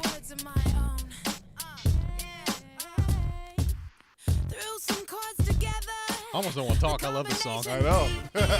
Welcome back in, Robbie. Bringing the jams today. Welcome back in, Robby and Rexrode here on ESPN 1025 The Game. I got some tickets to give away, a family 4-pack of tickets to the Franklin Rodeo at the Williamson County Ag Expo Park coming up on Thursday, May 19th. Be caller 5, 615-737-1025, 615-737-1025. Caller number 5 will win a family 4-pack of tickets to the Franklin Rodeo at the Williamson County Ag Expo Park coming up on Thursday, May 19th, 615-737-1025. Chase, did you see apparently somebody in New York put up like $164,000 on FanDuel Sportsbook last night for the Predators to win the game against Colorado? I did see that. You think it was stressful for us to watch the overtime? Imagine having $164K on the line watching. No, see, I'm going to disagree. If you're rich enough to have $164,000 to just throw out there, piss away, basically is what they did. Then I don't think you're nervous. That was I think amazing. you go back to the safe and go, all right, we're good. I mean, if the Preds would, all it took was an overtime goal, he'd have won like I think it was $550 around there. Yeah, good stuff. Yeah, that would have been nice. You're just disgusted. I know, it's it's like it goes back to if I was ever that rich. Somebody asked me one time, if you were just filthy rich, would you still like want to go to Vegas and bet and everything? And I say, heck yeah, I would. I mean, like I'd be playing in the high roller blackjack room, playing 500 a hand, and just not even batting an eye. I was sitting at a table. I was sitting at the normal people table one time in Vegas, and this guy sat down, and he literally like cashed in for probably $5,000, and so we were already impressed. Yeah. And he just plops $500 worth of chips down, and we're like, okay, like why are you playing with us? Like we're, so it, like 'cause the whole table tensed up. Like, okay, this guy's got a lot of shekels here, and play a little bit, and then he, and then he just like I can tell he gets bored, and he kind of goes all in. Yeah. And so I want to say within everything there was probably $2,000 tied in. I mean, close to the max that you could play at this table. And I was like, oh my. Makes me nervous just thinking about it. I was nervous just thinking about it. Donovan from Wisconsin texting in says, is it safe to say Ingram will start until Saros comes back? Yeah. I'd hope so. After last night? I don't think it's a stretch to say I don't think it's a stretch. I think we've probably, barring a collapse or obviously injury that we don't wish on anyone, probably have seen the last of Dave Riddick in net for the Predators would be my guess. Probably so. It's just my guess. Yeah, I am curious of, is there a hangover, so to speak, of, just you put so much into game 2. Yeah. If you're Connor Ingram and is it a lot on you? Excuse me. Is it a lot to bounce back? Now, the thing that helps him is you're going to be at home, and this fan base is going to be so behind him after that performance in game 2 that that's certainly going to help things. But he's a young player. He's never been in this situation before, so how does he respond to it? You have no idea. Well, and we talked about it earlier. I've seen somebody to mentor him. There is that. I've seen every playoff game the Predators have ever played in. It was an all-time great Predators playoff performance last night from Connor Ingram. I mean, we've seen a lot of those before. I mean, obviously, Pekka's had a few of them. Vokun had a few of them against Detroit. Dan Ellis had, over 50 saves in Game 5 against Detroit back in 2008. I mean, there have been a lot of really good performances by Predators goaltenders in the playoffs. I would put the one up last night up there. I mean, Connor Ingram was incredible last night, especially when you factor in the quality of opponent, how much time the opponent spent in the offensive zone. I mean, it honestly was kind of shades of 2011 Vancouver a little bit last night, where the Predators, quite frankly, had no business. You had no business being in that series, and Pekka Rinne was the reason that they were. Ingram was that good last night. Now, he was that good, and it's great. My question is, can he be that good again? Like, can you play that well again in games 3 or 4? Hopefully, you don't have to, and you don't have to be just on your total A game every time you're out there. But just based on the way the first 2 games have gone, it's difficult for me to believe that it's not going to require a goaltender to be great for the Predators to win a game here. I got to give Jared credit for this one. He just texted me and said Connor Ingram had his LeBradford Smith game last night. Yes, very nice. That's a good one. Pulling one out of thin air. Yes. Why are you up, Jared? But he's always awake. But I think that I just want to see the bounce back. I want to see the bounce back by the whole team. Because that was I think that was a heartbreaker last night to know that you weren't in it. You were in it till the very end, even though you were getting absolutely peppered and playing with fire, and eventually you got burnt. You were still in that game till the end. You forced it to overtime. So is that extra motivation coming back home, or is it just too much for you? Is this team like already in their own head, and they know that they're just outmatched in every way? That's the response. That's what I want to see. I want to see what that response looks like when they suit up tomorrow at Bridgestone Arena for an earlier game.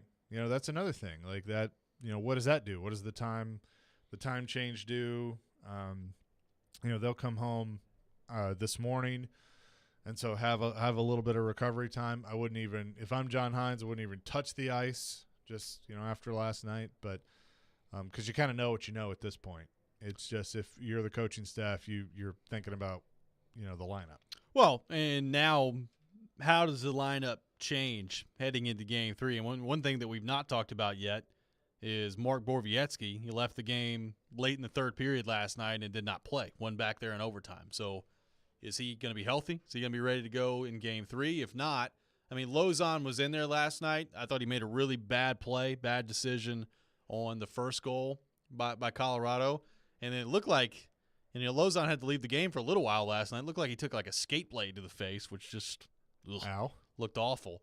But obviously, he'll be in there next game. If Borowiecki can't go, I assume the third pair at that point is Lozon and Benning. But, that's another thing to keep an eye on. As long as we don't see Harper, we'll. Yeah. Jeez. Get down to Ben Harper in this series, oh boy. Not good. In this matchup, not going to go well. But then is Tomasino back in there? Tolvanen came back in last night, and I thought he was totally invisible, like he's been for way too often this year. So, again, it's hard for me in performances like this to single too many guys out because it's the whole team right now. They're just struggling getting the puck, but there are way too many guys right now that are not factors whatsoever, and you can't have that anyway. You certainly can't have that against Colorado, and I get it. Colorado deserves a lot of the credit for that because they are taking some of these guys out of the game, but it feels like the Predators lineup-wise have been searching for it for the last few weeks. This is not just a playoff thing. Like, they've been really searching for that ideal look and that ideal lineup, and they just hadn't found it. And I don't know if you're just going to magically find it in Game 3. No, it goes back to what we were talking about earlier of you don't have a true second line, and your defense, I think, improving the third pair should be something that they look at. But you can't fix that right now. It's there's no secret weapon that's walking through that door. So you got to go with what you got.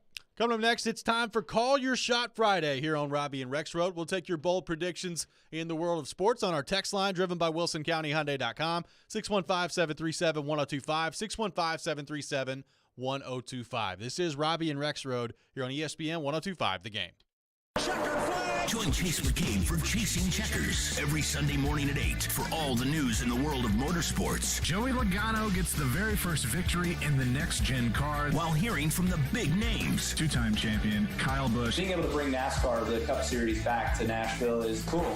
It's Chasing Checkers, presented by Apple Collision Centers and the Nashville Fairgrounds Speedway. On ESPN 1025 and 1063 The Game and the Game Nashville app. From Fox 17 News, this is a Code Red weather alert. I'm Fox 17 News Code Red meteorologist Dan Guthrie.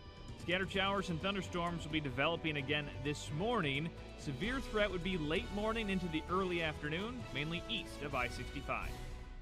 This weather report brought to you by Hiller Plumbing, Heating, Cooling, and Electrical. Call the Happy Face Truck today. The metal tour of the year.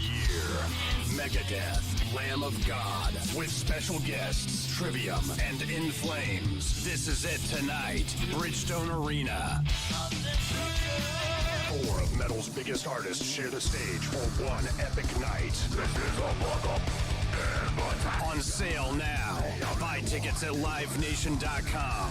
Megadeth, Lamb of God, with special guests, Trivium and In Flames.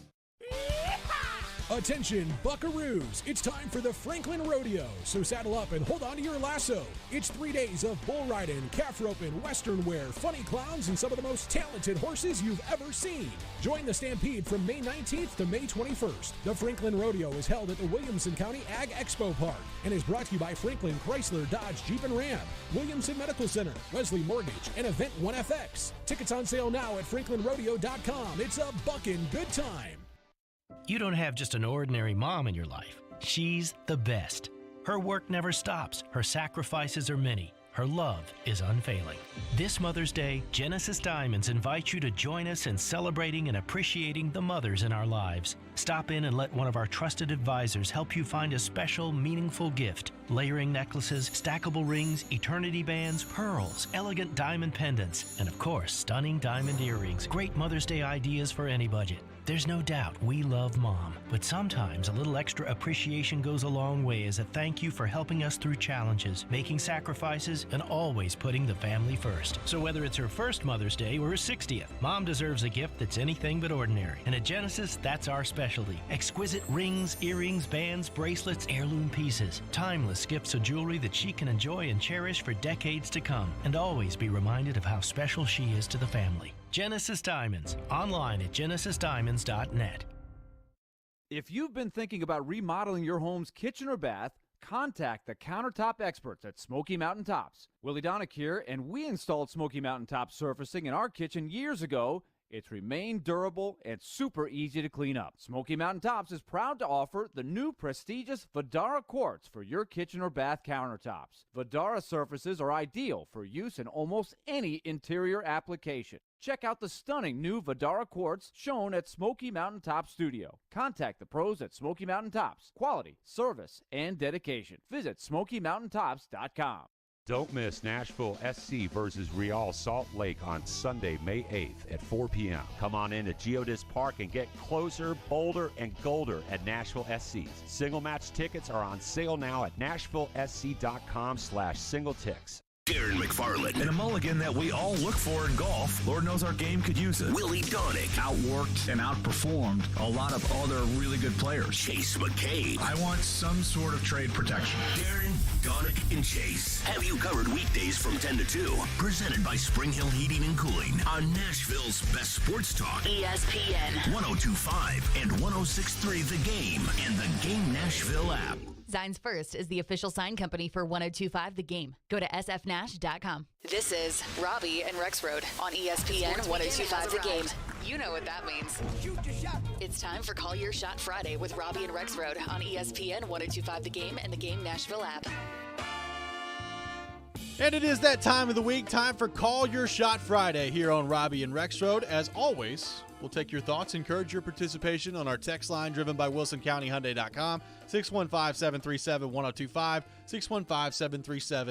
615-737-1025. We did not have called shots last week because of the A.J. Brown situation. I don't know if you saw this, Chase, but A.J. Brown got traded last week. I heard that. From the Titans to the Philadelphia Eagles. So with that in mind, let's kick off a brand new week here. Chase McCabe, would you like to lead us off today here on Call Your Shot Friday? I would be happy to. This is what I'm going to do. I was thinking about this earlier, and to use my gambling terms here, I'm going to put a little parlay together. But my called shot is this. Okay. The Nashville Predators, Nashville Soccer Club, and the Memphis Grizzlies will all win this weekend. Oh, I like that. Preds will win tomorrow at Bridgestone Arena. SC will win Sunday at Geodis Park, and the Grizz will win tomorrow night in San Francisco. Wow. I like that. There you go. The parlay put together by Chase McCabe. Tennessee's teams. The Okay. Tennessee three-step, as my friend Rick would call it. Tennessee three-step. I like that. All right.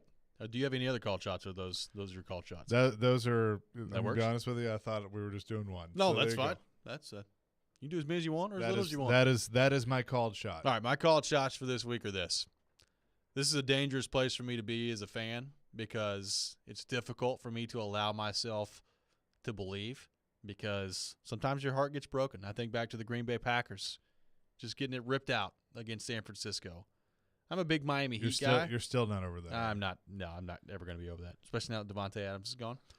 I'm a big Miami Heat guy, and I think they're going to win the NBA title. I think the Miami Heat will win the NBA championship. Wow. They're so loaded. Like they don't have the superstar guys, but they got a lot of really good players. Jimmy Butler, Bam Adebayo, Tyler Hero just got named the sixth man of the year in the NBA. He came off the bench the other night and put up like 30 against Philadelphia. They are really solid from top to bottom. And I think they have maybe the most underrated coach in all of sports. Is that too much of a hot take? I don't know. Eric Spoelstra is a Hall of Fame coach. Yeah, he didn't get it. I don't think he gets nobody ever talks about enough credit. Yeah, nobody ever talks about it. But he is incredible. So the Miami Heat will win the NBA championship. I think that's a good one. Yeah, I think to your point on Spoelstra, I feel like Pat Riley gets a lot of the credit from the early days that Spoelstra probably deserves. Well, they won 2 titles with LeBron, and everybody's like, well, okay. It's LeBron. They won LeBron. Yeah. And LeBron since then has come out and been like, yeah, Eric Spoelstra's a pretty darn good coach. Yeah, he wasn't the just throw the ball out there type of coach. John Morant will score 40 in Game 3 for the Grizzlies. So you're going to say back-to-back games with 40. We'll save who I think is going to win in Game 3 coming up a little bit later in Weekend Winners. But tomorrow night when the Grizzlies take on the Warriors in Game 3, which, by the way, can we discuss how there was no NBA playoff game last night? Yeah, in the second round. How does this happen? I don't get that. Well, I think probably the big reason was TNT had the hockey. There's that. So, it just hit me the other day. This is how slow I am with this stuff. That ESPN and Turner have both the NHL and the NBA playoffs, which is a pretty good situation for them to be in. Certainly not bad. Not bad at all. Philip Forsberg will score 2 goals in Game 3. Count them. 2. Not 1. Ooh. Is that really a shot? I think it's a shot right now. I would like to see if Philip Forsberg can get 2 shots on goal coming up in Game 3. Yeah, no, that'd be good.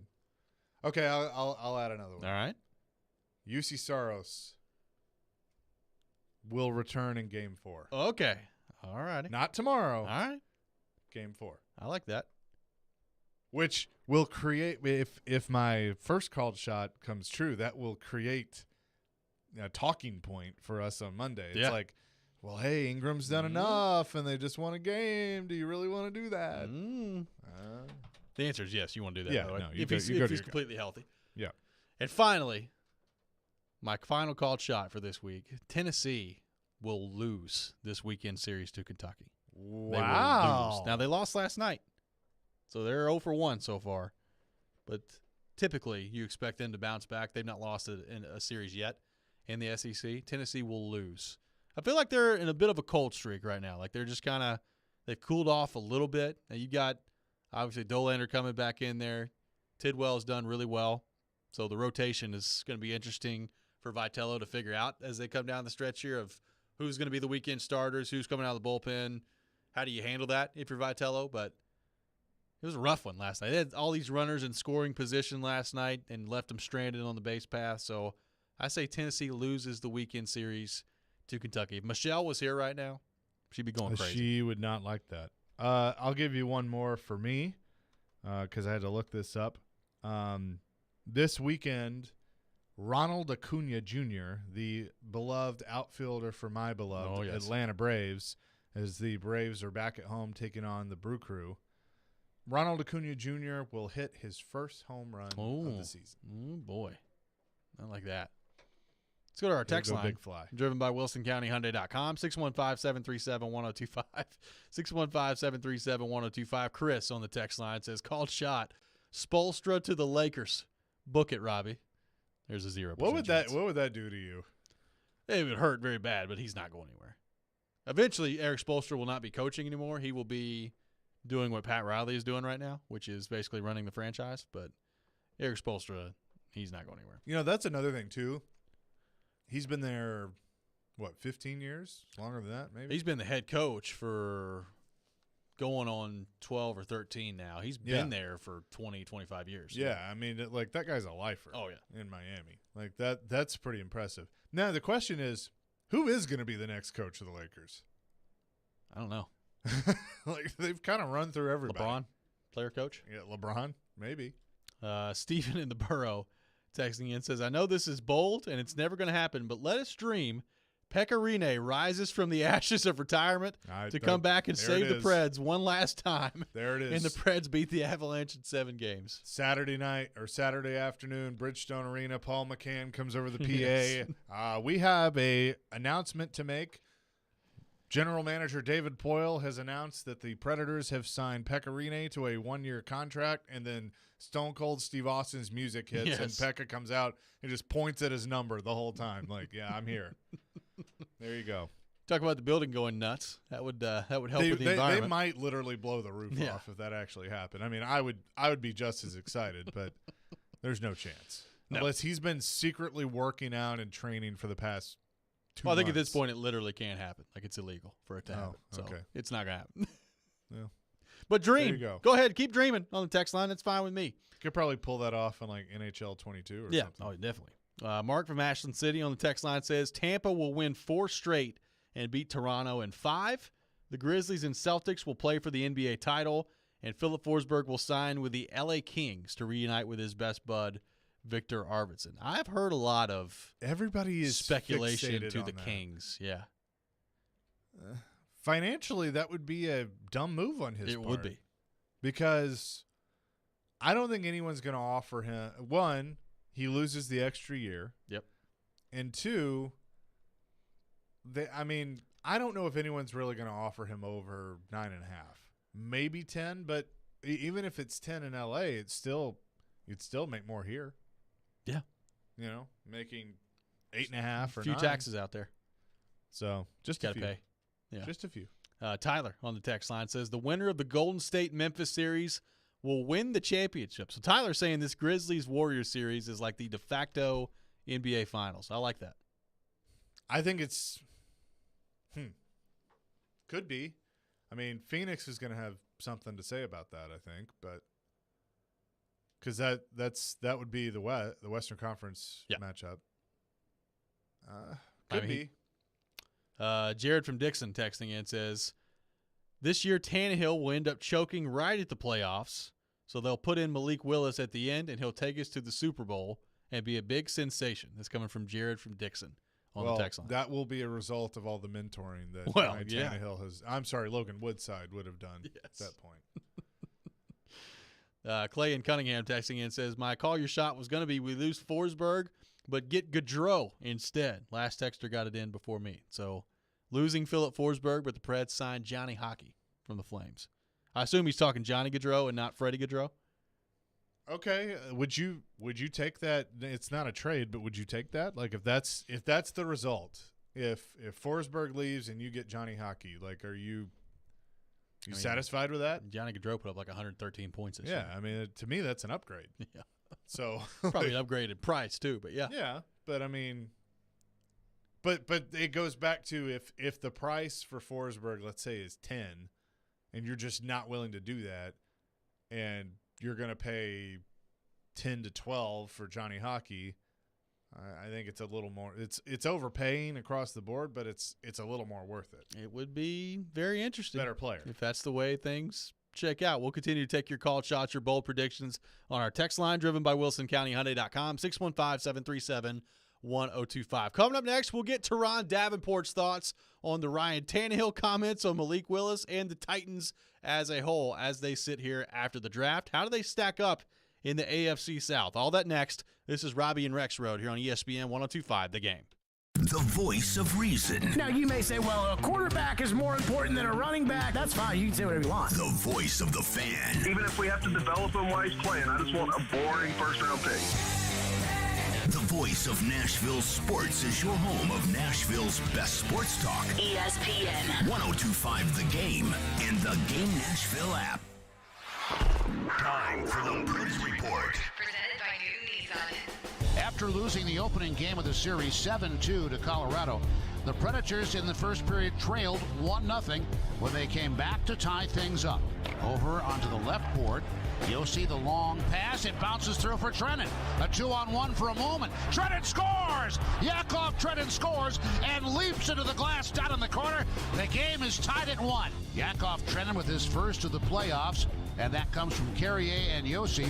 And then the teams would go through a scoreless second and third, and then finally into overtime when Cale Makar scored his second of the series, 8:31 in, to give the Avs a 2-0 series lead. Game number 3 comes up at Bridgestone Arena tomorrow afternoon on the Fifth Third Bank Nashville Predators Radio Network. All the Best car deals in Smashville start at Newton Nissan. Visit them at Newton Nissan of Gallatin or Newton Nissan South in Shelbyville. This is Nashville's best sports talk. ESPN 102.5 The Game. Hi guys, it's Andrew with Hillside Medical Clinic. Is erectile dysfunction damaging your relationship? Are you sick of the pill and all the side effects? Well, welcome to the future. We have a major medical breakthrough. Hillside Medical Clinic uses the most advanced form of wave therapy. Backed by 60 clinical studies, our technology uses pressure waves to repair and open up blood vessels. We've helped countless men get rid of their ED. But what is the true end result? Their relationship, even their lives, improve drastically. If you're ready to regain your love life, call us right now, and not only will the assessment and ultrasound be free, we'll also give you a gift that produces immediate results in the bedroom. It almost never fails. This is worth $550, and it's free to callers right now. 615-576-5000. That's 615-576-5000. Put a stop to your erectile dysfunction and experience what I call the happiness ripple effect. Call Hillside Medical Clinic now, 615-576-5000. There's never been a better time to find out why BetMGM is the king of sportsbooks and my official sportsbook. Hey, it's Chase McCabe. Download the BetMGM app and place a $10 moneyline wager on any NBA playoff game. If either team hits a three-pointer in that game, you'll win $200 in free bets. All you have to do is use the code 1025GAME200 when you make your first bet. Sign up now and discover BetMGM's daily promotions, boosted odds specials, and more. Download the app or go to BetMGM.com. Use that code 1025GAME200 to win $200 if either team hits a three in any NBA playoff game. Just visit BetMGM.com for terms and conditions. 21 years of age or older to wager. Tennessee only. New customer offer. All promotions are subject to qualification and eligibility requirements. Rewards issued as non-withdrawable free bets or site credit. Free bets expire 7 days from issuance. For problem gambling support, call the Tennessee Red Line at 800-889-9789. Nashville Sounds Baseball is back, and you can hear every game this season on ESPN 94.9. Grab tickets today as the Sounds host Norfolk, the AAA affiliate of the Baltimore Orioles, tonight through Sunday. The action continues on the diamond in 2 weeks as Louisville, the AAA affiliate of the Cincinnati Reds, come to town. And don't forget to visit Third and Home, Germantown's bar with the ballpark, before and after every Sounds game. Visit NashvilleSounds.com for tickets, and we'll see you at the ballpark for Sounds Baseball in Hit City, where every night's a hit. From the Hillside Medical Game Studios, WPRT-FM Pegram, WPUC HD2 Laverne, broadcasting 97.5 Murfreesboro, 106.3 Williamson County, ESPN 102.5 The Game, and the Game Nashville app. A Cromwell media station. It's Robby and Rexrode with Robby Stanley and Joe Rexrode on Nashville's best sports talk. ESPN 102.5 The Game and the Game Nashville app. Welcome back in, hour number 3 of Robby and Rexrode here on ESPN 102.5 The Game. Robby Stanley, Chase McCabe, Kenny Adams, intern Nick are with you on this Friday morning in Nashville, Tennessee. And as we do every Friday morning at 8 o'clock, we go to our 102.5 The Game phone line driven by WilsonCountyHyundai.com. And welcome in Teron Davenport, ESPN NFL Nation Titans reporter and host of Talking with TD. TD, what's going on, brother? How we doing? Hey, good morning. How's everything? We're good. Not as good as your New York Mets. That's a comeback victory for the ages last night. You know, World Series teams do stuff like that, TD. Yeah, well, you know what? It's still May. It's still May. I'm going to be cautious, but we'll see what happens come July, and that's when, the train usually crashes. You got to watch out for the Braves. Oh, yeah, they're TD. There is that too. So TD, obviously, there's a whole lot to sort through here with the Titans. Let's just start with Ryan Tannehill's comments that have generated so much reaction this week, and saying, quote, "I don't think it's my job to mentor Malik Willis." You were obviously there for the press conference.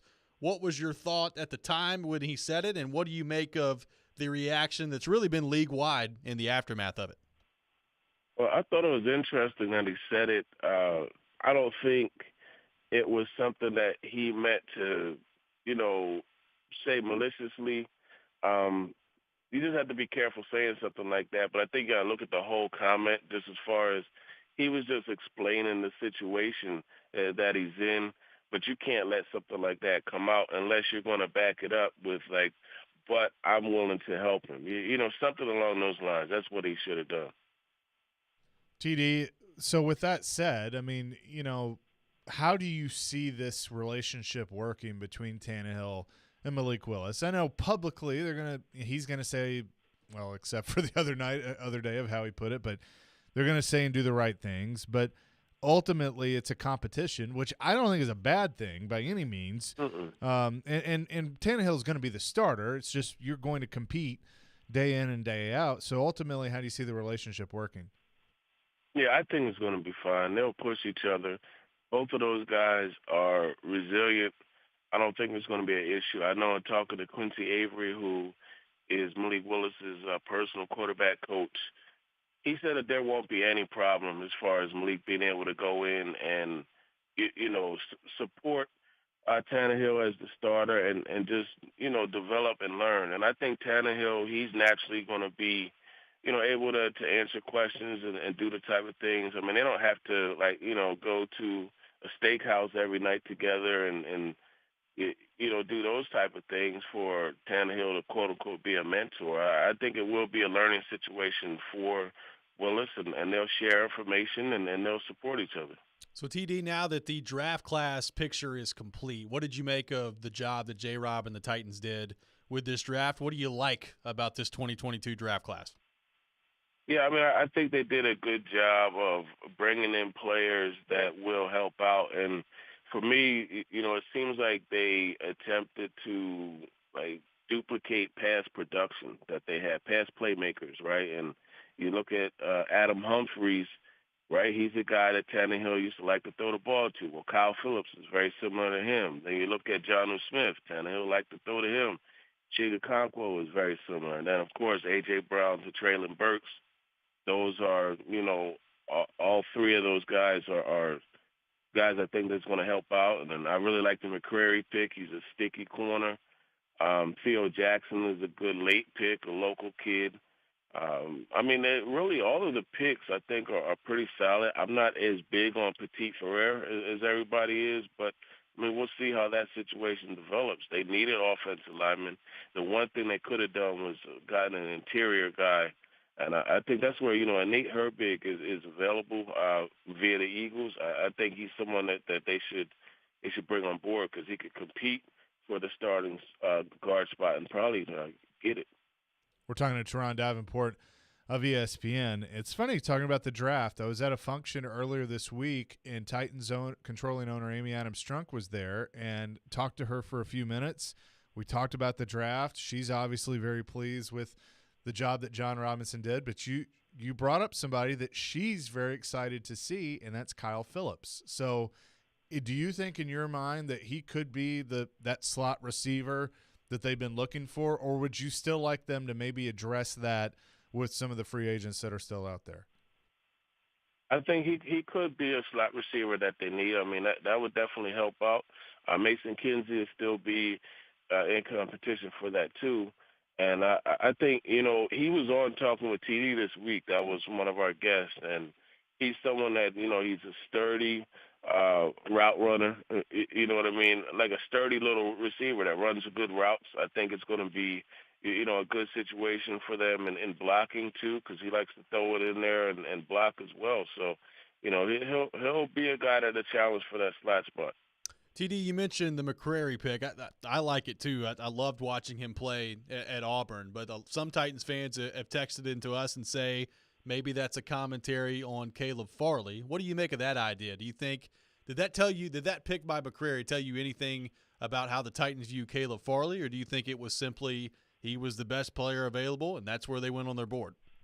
I think he was a guy they had highly rated, and you look at the starting corner situation, both of those guys, Farley and Christian Fulton, they've had injuries in the past, so you can't get caught with your pants down. You need to have a legit 3 cornerback rotation, right? You got Elijah Molden in there. So now, McCrary comes in the mix, and that gives you 4 starting caliber corners, and I think that's really what the situation was, just making sure that they had thorough players at each position in the secondary, as far as the corner is concerned. And McCrary could play inside, he could play outside. I think he's a solid acquisition, and he'll be in the rotation. And all four of those guys are playing. You'll see Chris Jackson mixed in too. Hassan Haskins is going to join the DDC today at 11, and you and I texted a little bit about this. We know Derrick Henry's the starter, and I don't think there's any worry there. But what does Hassan Haskins, Teron, bring to the Titans that maybe you can see used this year and also develop over time? Yeah, he's a physical runner that he's going to get what's blocked for him. And, he'll be a key option, in short yardage situations. If Henry needs a blow, you could bring him in. And honestly, what would be pretty cool is to see a backfield with Willis, Henry, and Haskins in it. That's one of the ways you could get a package in there. You could run that wishbone type of look. I think that's something that they could do. But Haskins, he fits the physical style downhill runner that they want, and it's going to be very similar to how they use Foreman to spell Henry, and it's bad for defenses because, after you get done getting pounded by Henry, you think you're getting a break, but now you got this 6'1", 225-pound back coming in with fresh legs, and he could pound you too. Well, TD, great stuff as always. We appreciate you taking time to join us this morning, and have yourself a great weekend. For sure. You guys take care. Absolutely. Teron Davenport, ESPN NFL Nation Titans reporter, host of Talking with TD, our guest here on Robby and Rexrode, joins us every Friday morning at 8 o'clock. We'll take your thoughts on the Titans, 615-737-1025, 615-737-1025. ESPN 1025 The Game is Nashville's official home of NASCAR. Tune in this Sunday at 1:30 for the Goodyear 400 at Darlington Raceway. Also get set for the race with Chasing Checkers with some guy named Chase McCabe every Sunday morning at 8 o'clock here on 1025 The Game. Drivers William Byron and Chase Briscoe, my guests this week. Boy, make sure you check that out coming up on Sunday at 8 a.m. NASCAR on 1025 The Game, presented by Nashville Super Speedway and Nashville Fairgrounds Speedway. You're listening to Robby and Rexrode here on ESPN 1025 The Game. Join Chase McCabe for Chasing Checkers every Sunday morning at 8 for all the news in the world of motorsports. Joey Logano gets the very first victory in the next-gen car while hearing from the big names. Two-time champion Kyle Busch. Being able to bring NASCAR, the Cup Series, back to Nashville is cool. It's Chasing Checkers, presented by Apple Collision Centers and the Nashville Super Speedway on ESPN 1025 and 1063 The Game and the Game Nashville app. Leaving a child in a hot vehicle can lead to their death very quickly. If you see a child left unattended, call 911. If the child looks unresponsive, do what it takes to get him or her out safely. Brought to you by NHTSA. People of Tennessee, Caesars Sportsbook is giving out first bet insurance for all new users, up to $1,100. Download the app and use promo code RADIOCZR and then place your first bet. If you win, congrats. But if not, you'll get your wager back as a free bet. Must be 21 and physically present in Tennessee. New users only. Bet amount of qualifying wager returned only if wager is settled as a loss. Paid as a single bet credit. Must be used within 14 days. See Caesars.com/promos for full terms. Gambling problem? Call or text the Tennessee Red Line at 1-800-889-9789. Family Leisure invites you to vacation at home with your family with a new spa, pool, patio furniture, or wood play gym this summer. I really want a spa. Family Leisure has 40 spas on display from 3 of the biggest brand names: Artesian, Best Spas, and American Select. Prices starting as low as $29.99. What about above ground pools? Family Leisure has hundreds of pools in stock and on sale. Guaranteed installation before Memorial Day, starting as low as $29.99. Install. Wow, that's great. If you're looking at a spa, I want some new patio furniture. Family Leisure has patio furniture from all the big brand names like Hanneman, Woodard, Jensen, and Apricity. There's more than 100 sets on display to choose from with free delivery. That sounds good to me too. And maybe a new Sabre infrared grill to go with it? We really should look at the wood play gym for the kids. Family Leisure has the Diamond Point swing set on sale at only $24.99 installed. It's Family Leisure's Vacation at Home sale going on now at both huge locations, Franklin and Antioch. Golfers, swing into Edwin Watts Golf Shops for the new Ping I-525 irons and Glide 4.0 wedges. The Ping I-525 irons have a forged steel face, allowing for dynamic distance and a greater feel. The next generation Glide 4.0 specialty wedges are engineered for high-spin performance with a lower launch. Get a free custom fitting today. Edwin Watts Golf Shops, home of the 90-day satisfaction guarantee, and shop us online at worldwidegolfshops.com. The Gallatin Hotel is a vibrant and charming boutique hotel tucked into East Nashville and was voted the #1 boutique hotel in East Nashville by TripAdvisor. Not only is the Gallatin unique by design, but they also give away the majority of their profits to those who need it most and provides beds, food, and supplies to Nashville's underserved communities and those experiencing homelessness. Just one more reason to love your stay at the Gallatin. Visit thegallatinhotel.com to book your stay now. The Gallatin Hotel. It's good vibes only. This week at Macy's, give love, give style with an extra 25% off gifts for Mother's Day when you use your coupon or Macy's card. Plus great deals on fragrance sets from mom's favorite brands like Carolina Herrera, YSL, and more. Or shop super buys like diamond hoop earrings for $999 and specials like 60% off bathrobes. Plus get contact-free curbside pickup or pickup in store today at Macy's. Details at macys.com/pickup. Savings off regular sale and clearance prices. Exclusions apply. Get in zone, AutoZone. Welcome to AutoZone. Thinking about gas mileage? Quality oil like Mobil 1 Full Synthetic can help you get more out of every mile. Got an older vehicle? Try Mobil 1 Full Synthetic High Mileage. Right now, you can get 5 quarts with an STP Extended Life oil filter for only $37.99. Get what you need for better fuel efficiency at any of our 6,000 stores or on AutoZone.com. Get in zone, AutoZone. Restrictions apply. Interact with Robby and Rexrode. Call or text the show at 615-737-1025. Driven by WilsonCountyHyundai.com.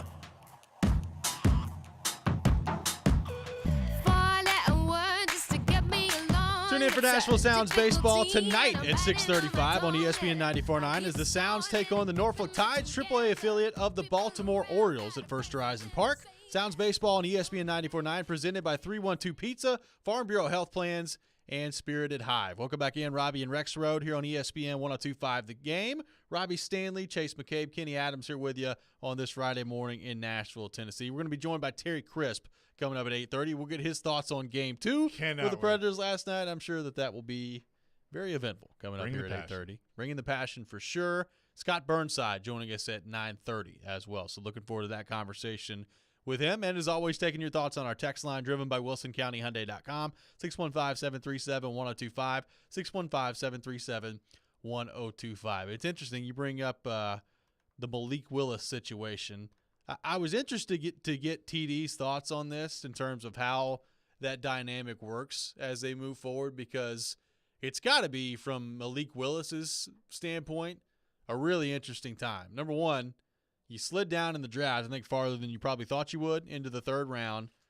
You're still drafted, I think, at some point to come in and see if you got what it takes to be the starting quarterback for this team. But right now the Titans have a starter, and, you know, like it or not, those comments that Tannehill made this week have generated a firestorm around Malik Willis. It's an interesting spot for the kid to be in coming into a new situation here. Yeah, and I'm interested to learn a little more about him. Hugh Freeze is going to join DDC at 10:15 today as coach from Liberty, so be sure to check that out to get more of, you know, because that's what I want to know. How does he tick? How does he work under pressure? You know, what's he like off the field? What's he like in the classroom? And, you know, Coach Freeze can obviously add a lot to that. But I think if you're Malik Willis, you got to go do your thing. I mean, you can't control what the starter thinks and how he acts. I think Teron's right. I think those two will get along, but it will be understood that, hey, it's a competition. And again, that's not a bad thing. I mean, it's just like in anything in life, that if there is somebody, if you're Malik Willis, if there's somebody that is in front of you for a job or what have you, that in your mind you control what you can control, and that's what you do, and it's going to work out how it's supposed to work out. And if you're that guy that's trying to hold on to that job, it's the same thing. You know, do your job. Yeah. At the end of the day, if you do your job, if Ryan Tannehill does his job and this team is successful around him, he has nothing to worry about. They'll figure the contract part out. Everybody wants to go to the cap number and what that means, that they're going to cut him after this year because of the cap number. If he takes this team on a deep playoff run or they win the Super Bowl, he's not going anywhere. It's as simple as that. You figure that part out. It's all about results. And Tannehill didn't have the results last year, so that's why he's being scrutinized like he did. I think even if they had beaten the Bengals and went on a run, they still might have taken Malik Willis if he had fallen to them at 86. I mean, you still have to look a few years ahead. Yeah. Nobody's board too. Yeah, I mean, and nobody's asking Malik Willis to come in here and be the starter day one as a third-round pick, a late third-round pick at that. I think it's a smart move to see what you got for the future. So ultimately they're going to be fine. And we've talked about the choice of words that Tannehill said. I think that Tehran put it best, that he might not have should have put it that way and said that way. He did go out of his way to say he's not here to mentor him, but it is what it is at this point. Robert in Nashville texting in says, has anybody asked Woodside if Tannehill has been any part of his development? I remember last time Logan Woodside was addressing the media, but I'm sure that question at some point will probably come up as they get closer to training camp. I am curious of how Woodside fits into all of this, because I'm not convinced. I said it yesterday. I'm not convinced that they just cut him and carry the two quarterbacks, because especially if Todd Downing and Tim Kelly designed some packages for Malik Willis, I think you have to carry three. Well, Joe put this out there last week or earlier this week when we were discussing the pick, and I agree. Like Malik Willis, you love a lot of the traits that he brings to the table. Hey, look, I have no idea how quickly he's going to learn at the NFL level and what he's going to look like in training camp. So, like, you may get to the end of training camp and think that Malik Willis could be ready to play at that point. I don't know. But my guess is, based on the information that was reported around him, based on some of the details that have come out on other teams and how they viewed the quarterback class, my guess is part of the reason he slid to the third round was because teams don't think he's really all that close to being ready to play at the NFL level. So I kind of think there's a chance that they keep three quarterbacks and that Logan Woodside, like if something happened to Tannehill, obviously I think a lot of Titans fans are going to be like, well, okay, we'll put Malik Willis in. I don't know that the Titans will view it that way. Like, I think Logan Woodside may still end up being the backup quarterback this year. It is okay for a quarterback. I don't care where they're taken. I know the money is a lot different these days than it used to be. But there is nothing wrong with a quarterback sitting for a couple of years and learning. And Ryan Tannehill doesn't have to be sitting right next to him going, all right, now let me mentor you. Let me show you what to do here.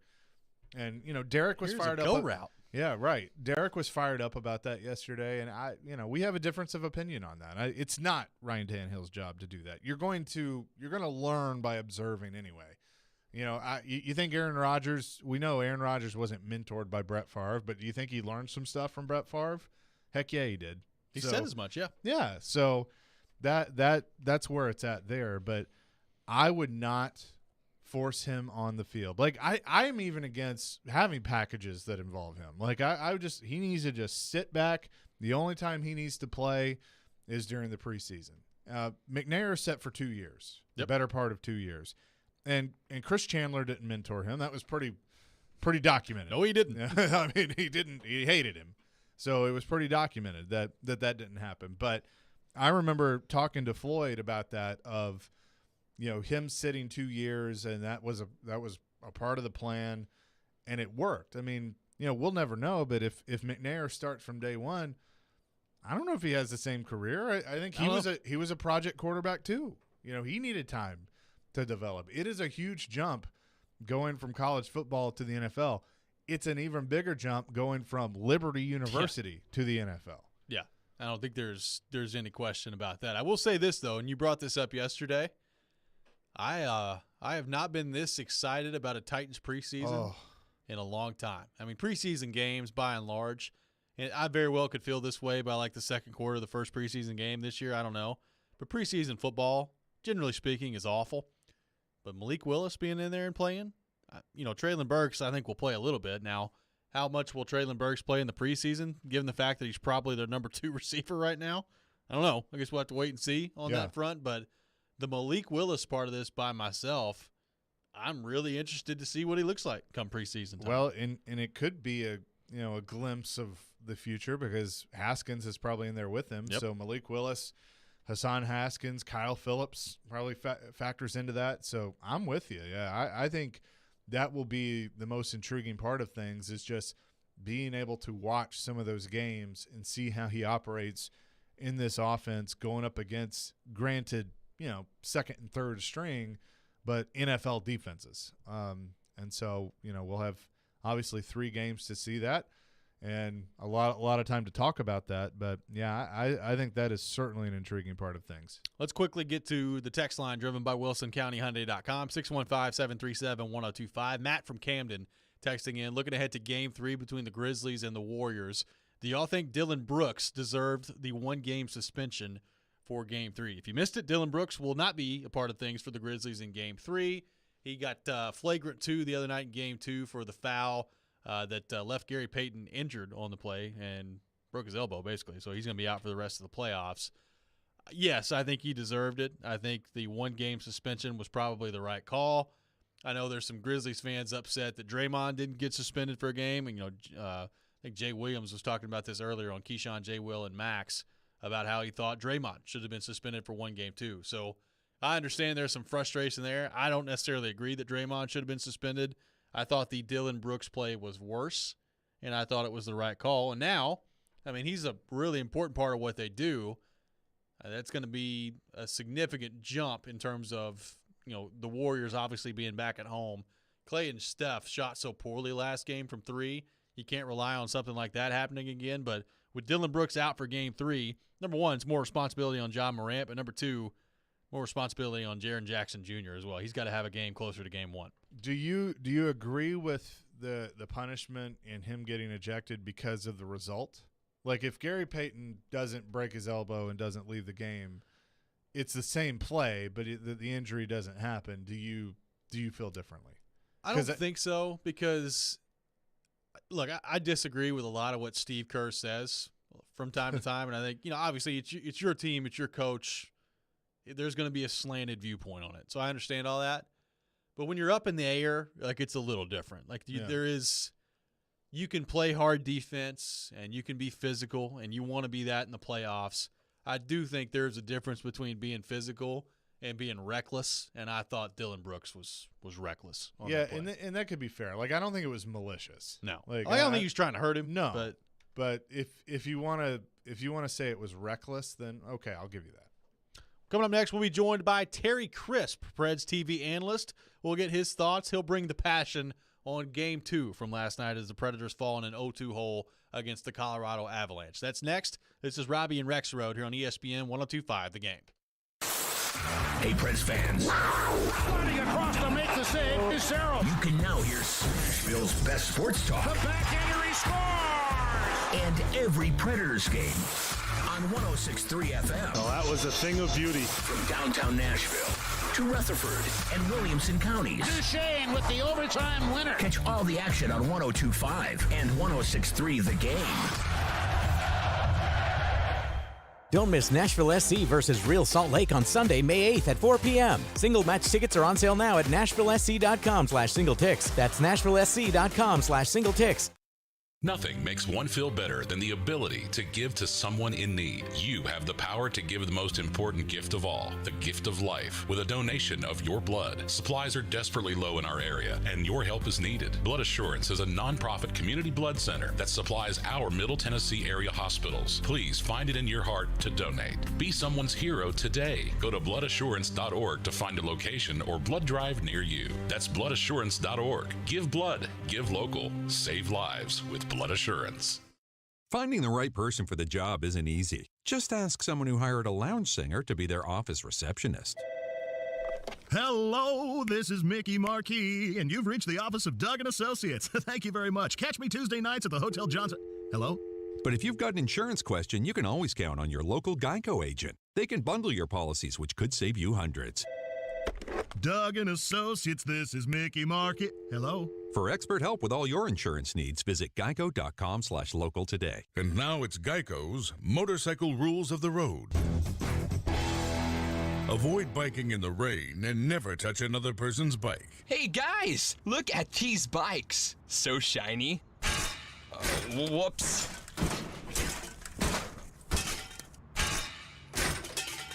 I'm gonna leave a note. Oh gosh, there's more. And the rule to saving on motorcycle insurance is, in 15 minutes, Geico could save you 15% or more. Middle Tennessee, you can count on an award-winning service team for all your home maintenance and improvement needs. Lee Company, we're A+ rated with the Better Business Bureau and trusted by thousands of homeowners in our community. Our team is ready to assist with all your home maintenance projects, heating and air conditioning, plumbing, electrical, appliance service, and more. Experience the convenience of calling one phone number for all your home maintenance needs. Call Lee Company today at 615-567-1000 or visit leecompany.com. It's not too late. Make this the best Mother's Day yet with the perfect gift from Electronic Express. Great deals on top brands like Samsung, LG, Whirlpool, Sony, Cuisinart, Dyson, and more. We've also got huge savings in every department. Computers, 4K TVs, appliances, housewares, furniture, and more. Save up to 40% on all appliances with up to 36 months free financing. Shop in-store or online with free express delivery on most items. Shop spring savings at Electronic Express. We make it happen.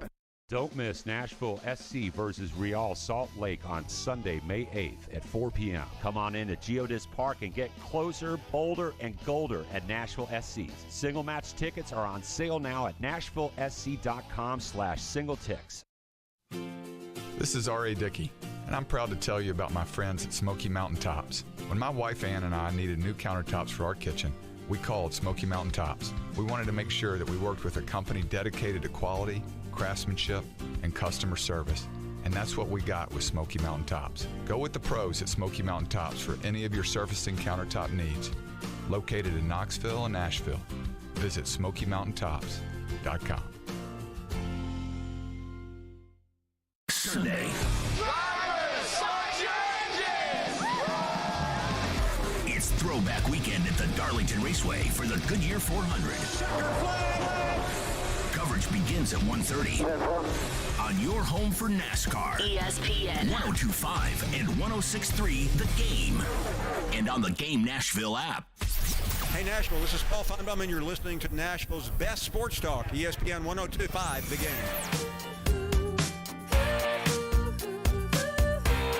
Welcome back in, Robby and Rexrode here on ESPN 102.5 The Game. Robby Stanley, Chase McCabe, Kenny Adams here with you, and turn Nick as well on this Friday morning in Nashville, Tennessee, discussing the Preds Game 2 loss to the Colorado Avalanche. And to help us talk more about that, we go to our 102.5 The Game phone line, driven by WilsonCountyHyundai.com, and welcome in the legendary Terry Crisp. Crispy, what's going on? How we doing? Morning, gentlemen. Well, doing better now after the game last night. The first game was a little even my coffee didn't taste good in the morning, but this morning I'm up and about. The coffee's better, and I'm just sitting here going over some notes and sort of, I guess the word would be proud of the performance that our young goaltender Ingram put on last night. So, Crispy, let's start there. Obviously, I mean, you don't want to be down 0-2. There's no question about that. But what did you think of the way that Connor Ingram stuck in there last night and played in his first playoff start in his career? I thought it was awesome, especially after the start. One shot, McKinnon comes down, but oh no, poor kid right off the bat. Breakaway by McKinnon, deals it home, and then from then on he was flawless. I mean, I know we love Saros, but we've seen Saros do this so many times, carry our team to wins. And after that, he was just unbelievable. And in the winning goal, I mean, heck, there was more traffic in front of him on that winning goal in overtime than you get on Highway 95 South at mealtime, for crying out loud. Terry Crisp is with us. So, Crispy, after, it's a heartbreaker to see Connor Ingram play the way that he did. What do you say to him as his coach after that? Or is there anything that you really can? Yeah, I say you had one hell of a game, kid. You had one hell of a game.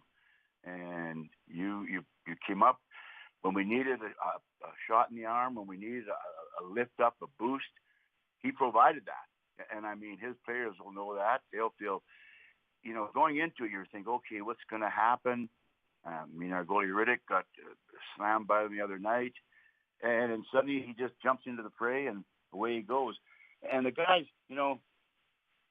I love, like you said, we're down 2. But just for the bounce back, like that first game was disheartening all the way around by everybody. I mean, it was just one of those nights. And the Avs were ready. First time I think that game they had a full contingent with no injuries in all season, the first game here. So no excuses, no nothing. They took us to the woodshed, and I love the way our team bounced back. Crispy, to that point, I mean, it's pretty obvious. Colorado is an incredible hockey team. They're number one in the West for a reason, and the Predators have had a tough time generating much through the first two games. What do you see from that standpoint? And heading into Game 3, coming back home, how do you sustain more offensive pressure if you're the Predators heading into this next game? We got faster on our forecheck and smarter, but we have to shoot the puck. I mean, last night, if you go over the stats, which I had a lot of time to do here up in Denver with nothing to do after the game, and we don't have enough of our guns shooting. I mean, in the first couple of periods, our guns had maybe one shot among them, and that means our top 3 or 4 forwards are not getting the job for the shots on net and the chances on net. And you just go over in your mind the games we played, the chances we haven't generated by guys that are supposed to be doing it right now. And the other thing I think is that this team, but we're used to this. This team is fast on you. They come in quick and hard like the Hurricanes did, like most of the teams do now. And we've got to realize that when the puck was dumped into our end, they're coming. And our defensemen, because they're the first ones back, they got to hustle back faster than they've ever hustled, get turned around, get turned up ice, or look over their shoulder, where is my fastest and safest exit to get this puck out of here, because they're on me. And that's one of the things that the young defensemen here in the league and our team and our other ones have got to learn, that when they have that puck, they only have split seconds to make their move. What are they going to do with it? Make their decisions. And we can't have blind passes around the rim, around the boards they step in, or a blind alley-oop that they knock down. So I think that's one of the things we have to adjust to, is the fact that they're coming fast. Our defensemen got to get back faster. But having said that, they need help. And that means our forwards have got to hustle back and get in position and get open to receive a pass. You sort of lean on your defensemen, but let's give them a break too. Your forwards can't lollygag back. They got to get back hard and don't have their back to the play. Be facing a puck carrier so you can give them help to get out. So, Crispy, to that point, do you think that there's been maybe a little too many stretch passes so far the first couple of games and forwards not coming back? Yes. You know what? I do, because the fact that the Avs are too quick on it to take it away on you. And they're right up in your face. So the bomb works only if the guy's turned up ice fast and sees it, if they're changing. Other than that, no, I'm a strong proponent that if you want to get out of your own end safe and sound, you got to have 5 guys back and 5 guys come out as a unit. And move the puck. Move it 8 feet, 10 feet. If the guy's ahead of you and open, give it to him. Don't hang on then. And this used to drive me nuts. You look up and you see a guy's going to get covered, but you still give him the puck. Or you skate towards him and then give it to him. All you're doing is bringing trouble to your partner. And I don't need trouble. I got enough as it is. So I just think that if we made that little quicker 8-10 foot pass, and we always had a rule that if I got the puck and you're ahead of me 8 to 10 feet and you're in the clear, you should get the puck.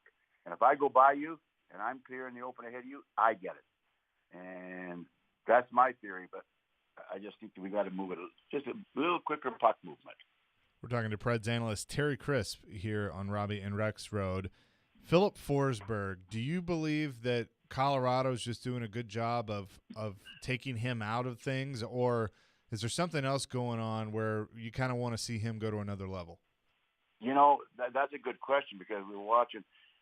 Yeah, the first part, they will be leaning on him and Duchesne. Obviously, they'll be gearing in on Yossi. They're really, I mean, unfortunately, the winning goal, poor Yossi been out there and got caught out on because we didn't get the puck deep twice to get him off the ice, to get a fresh body on there. And Yossi's been, just as we know, our workhorse, unbelievable, our candidate, what young Makar is and whatnot. But, yeah, if they're in the playoffs, the other teams do their homework. And if I'm doing my homework, I'm saying, you want to shut this team down? First off, you got to shut Yossi down. He's the engine. Then you got to take Forsberg away, and you got to take Duchesne away. And they're like we look at their team. Well, we have to look at a few more. But we want Landeskog down, McKinnon down, Makar down also, taking them out of it. So it's tit for tat. And, yeah, they do. They do gear on them more. Crispy, how big from a momentum standpoint when you get a 5-on-3 power play like the Predators had last night, how big of a difference is that type of a power play swinging the game one way or the other when it comes to either your scoring or the other team killing it off and the momentum they generate that way? I don't know how they feel, but I felt sick. I mean, you're in playoffs, and you're desperate for goals, and you get a 5-on-3 power. You put traffic in front of that net, like I said, like there's nobody's business. I'm sitting up there, and they're coming right at us when they're on it, the end we were sitting in. And I'd look up, and there wouldn't be a goal jersey anywhere near their net. And I keep wondering, we got shooters, and we got guys who can shoot the puck and get it.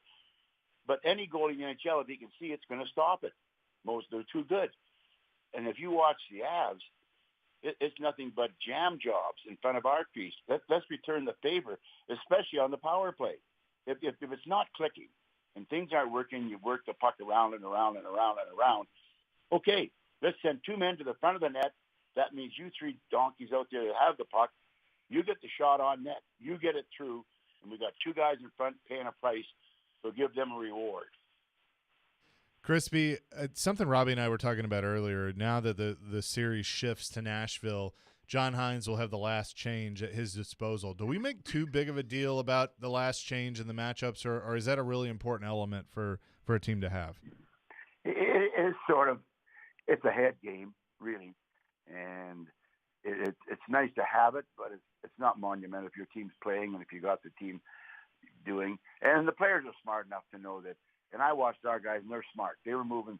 They were changing right because I was watching, and Bednar, the coach for the Avs, is good, and so was Hines. He was marking it close. And our guys were aware of it, and they were on the money. I have to say last night we had good changes. The only thing we got caught a little late in the game. But other than that, no, our guys are sharp. They're on the change now. They are doing it. And like you said, maybe in the face-offs is where it's the best, where you get the last crack at it, and home team does to put another line out right before the face-off. That's monumental too. Well, Crispy, there's nothing quite like a playoff game at Bridgestone Arena. We appreciate you taking time to join us today, and looking forward to that atmosphere tomorrow. Yeah, I'm looking forward to our atmosphere too. I sat in this building for two games, and I'm going to give their fans credit. They were loud and proud.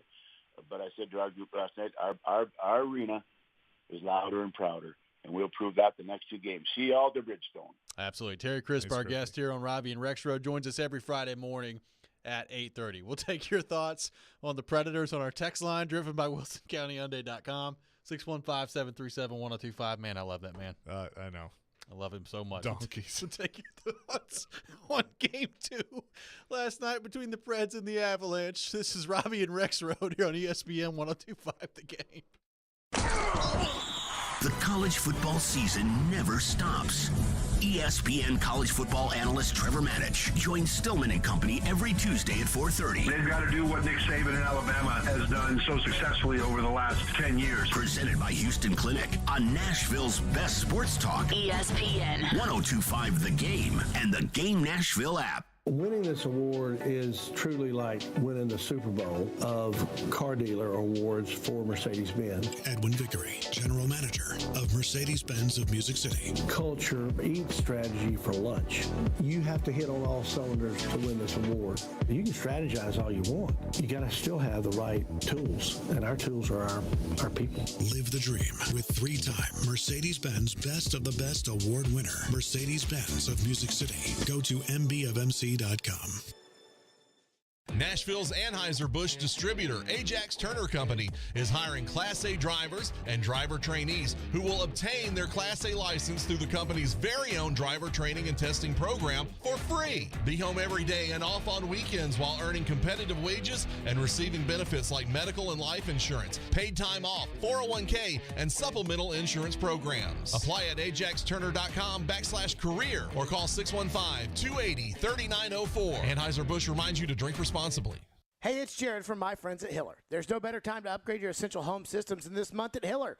Until the end of May, Hiller is offering 0 interest for 60 months on select new HVAC systems, 0 interest for 12 months on new tankless water heaters, and 0 interest for 12 months on new whole home generators. If you know you need a new system for your home, do it this month. These financing offers are available for a limited time only. You stay comfortable and cool all summer and handle the payments later.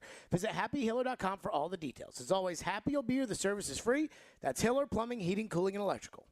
You don't have just an ordinary mom in your life. She's the best. Her work never stops. Her sacrifices are many. Her love is unfailing.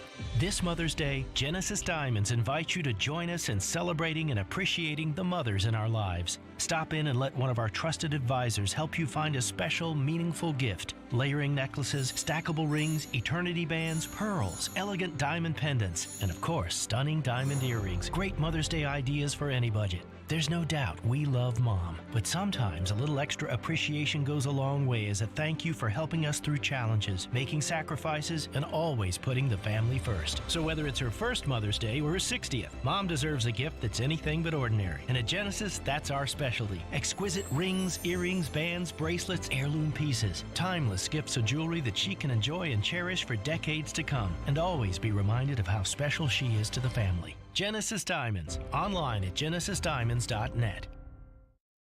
Bob's Steak and Chop House is a renowned award-winning steakhouse in major cities across the U.S. Nashville is lucky to have a location here in downtown at the Omni Nashville Hotel. Fine dining is brought to a new level at Bob's with awards like the Wine Spectator Award 4 years in a row, TripAdvisor Certificate of Excellence 5 years in a row, and Open Tables Diner's Choice Award 6 years in a row. Fine dining at its best. Bob's Steak and Chop House, open Wednesday through Saturday, 5 to 10 p.m. in the Omni Nashville Hotel. Complimentary valet parking is always available.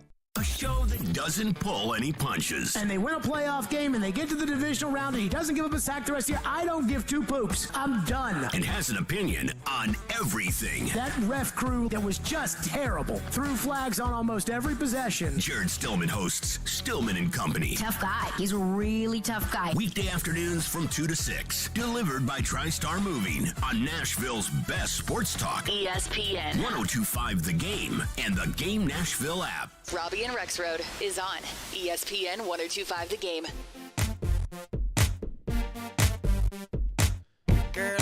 Well, 102.5 The Game today at the food court in Rivergate Mall. You can join myself there as well. 12:30 to 2:30 and get entered to win a pair of tickets to see the Preds take on the Avalanche in Game 3 of the Stanley Cup playoffs. I'll be hanging out live at Rivergate Mall in the food court today from 12:30 to 2:30. Come out and see me and get registered to win some tickets for the Predators as they take on the Avalanche coming up tomorrow in Game 3 of the Stanley Cup playoffs. Welcome back in, Robby and Rexrode here on ESPN 102.5 The Game. Thanks to Terry Crisp for bringing the passion, as always, and joining us in the last segment.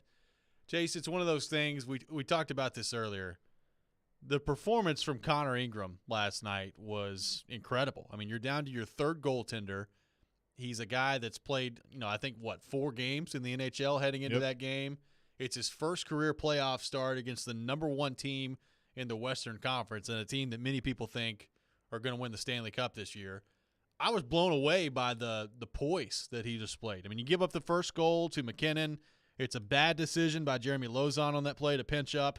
McKinnon comes down on the 2-on-1. I kind of felt like maybe Ingram was leaning a little bit, anticipating a pass from McKinnon. McKinnon makes a great shot to the short side, and all of a sudden you're down 1-0 in the first period. And maybe for some Preds fans, I know I allowed myself to think about this. Was that, oh boy, here we go again, moment from Game 1. But he settled in there after that, made some big saves. Really immediately on the next shift, made some big saves and was awesome from that point. I mean, I think to close out regulation, he had 41 consecutive saves after that. So it was incredible to watch Connor Ingram play last night. And I said this earlier.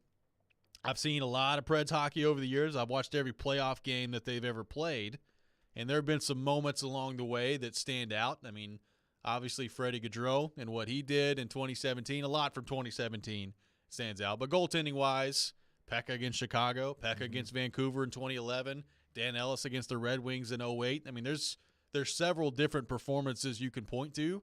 I thought the one from Connor Ingram last night was up there with all those. And I know they didn't win the game, and the Predators only scored 1 goal last night, but Connor Ingram was sensational, especially given the circumstances. Yeah. I mean, it was cool. They kept showing I was watching on Bally Sports, so you kept seeing shots of his parents, and Chris Mason mentioned that the little town from Saskatoon that they were from, or Saskatchewan, I should say, that they were from, has a population of 360, and it was at 358 last night. That's because of Connor Ingram's parents being there. But he looked the part. He didn't seem nervous at all. It seemed like the jitters were gone, and maybe on that first goal you see see McKinnon coming at you like that. You have some nervousness, but he settled in after, shook that off really quickly. And, you mentioned the 41 consecutive saves. What made me laugh is Mace mentioned that before the end of the third period, and I got to apologize to Chris Mason because I kind of cussed at him. I'm like, don't bring that up. Be quiet, what Mace. What are you doing, Mace? Come on, you're a goalie. You know this. But he was locked in. And so that gives you a lot to think about moving forward. I think you said it earlier. I think we've seen Big Save Dave play his last game for the Predators, barring any type of injury. But Connor Ingram, the biggest thing is he looked the part and looked like he belonged. And with everything he's been through on a personal level, that was really cool to see. I wish he had gotten the win last night because he truly deserved it. Well, and it was the type of performance that gave you a chance. I mean, the Predators, honestly, if you want to judge the game by the statistics and by the play of how Colorado controlled the territory, they really had no business being in that game for the most part last night. I thought the Predators played pretty well in the first period. Obviously, Trennan scores the goal. It's 1-1. But even outside of that, I mean, you had the shot advantage in the first period. You had some good looks. There was kind of more of an even back and forth style in the first period. But from the second period on, I mean, it was all Colorado. I mean, you had the 5-on-3 power play in the first part of the third period. And Chase, even then at the time, when they didn't score on that 5-on-3, I remember thinking to myself, man, that kind of feels like that was their chance there to win this game. And they let it get away. Now, it still got to overtime, and Granlund had a good look. Forsberg had a good look in overtime. But I'm not saying they didn't have some chances after that. But when you have a 5-on-3 in the playoffs, and especially against a team where you're just so outgunned with the way that Colorado brings to the table, you have to take advantage of that. And when they didn't do that last night, as great as Connor Ingram was, I started thinking about, man, this is a goaltending performance that they absolutely needed to hang around in this series, and they're going to squander it. Well, and my thought was the longer you let Colorado hang around, the worse off it's going to be. I thought, like you said, the 5-on-3 was an opportunity missed.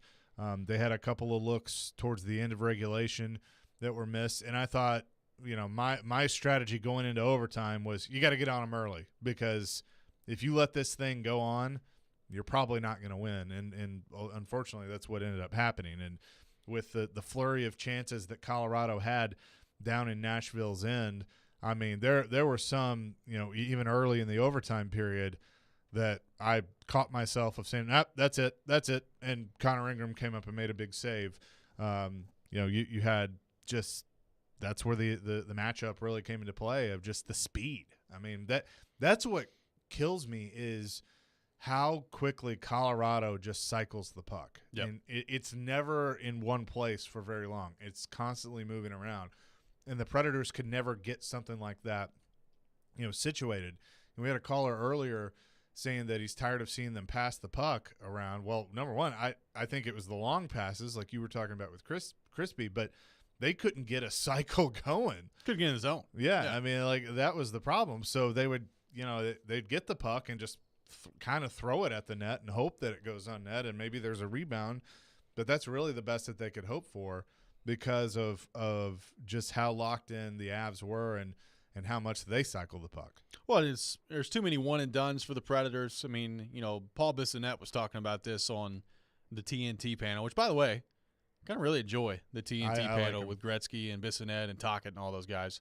But he was talking about that. I mean, there's too many one-and-dones, too many shots getting blocked at the point that didn't get through, and it just kind of feels like the Predators are a step slow in this series. Which, I don't think that's a big surprise. Colorado is a fast team, and we knew that the Predators wouldn't have the speed advantage coming into this series. But I do think they've not established their forecheck anywhere near as much as they need to in this series, and it's hard to do when you have defensemen that can move the puck as well as Cale Makar and Sam Girard and Devon Tays, all these guys that Colorado have.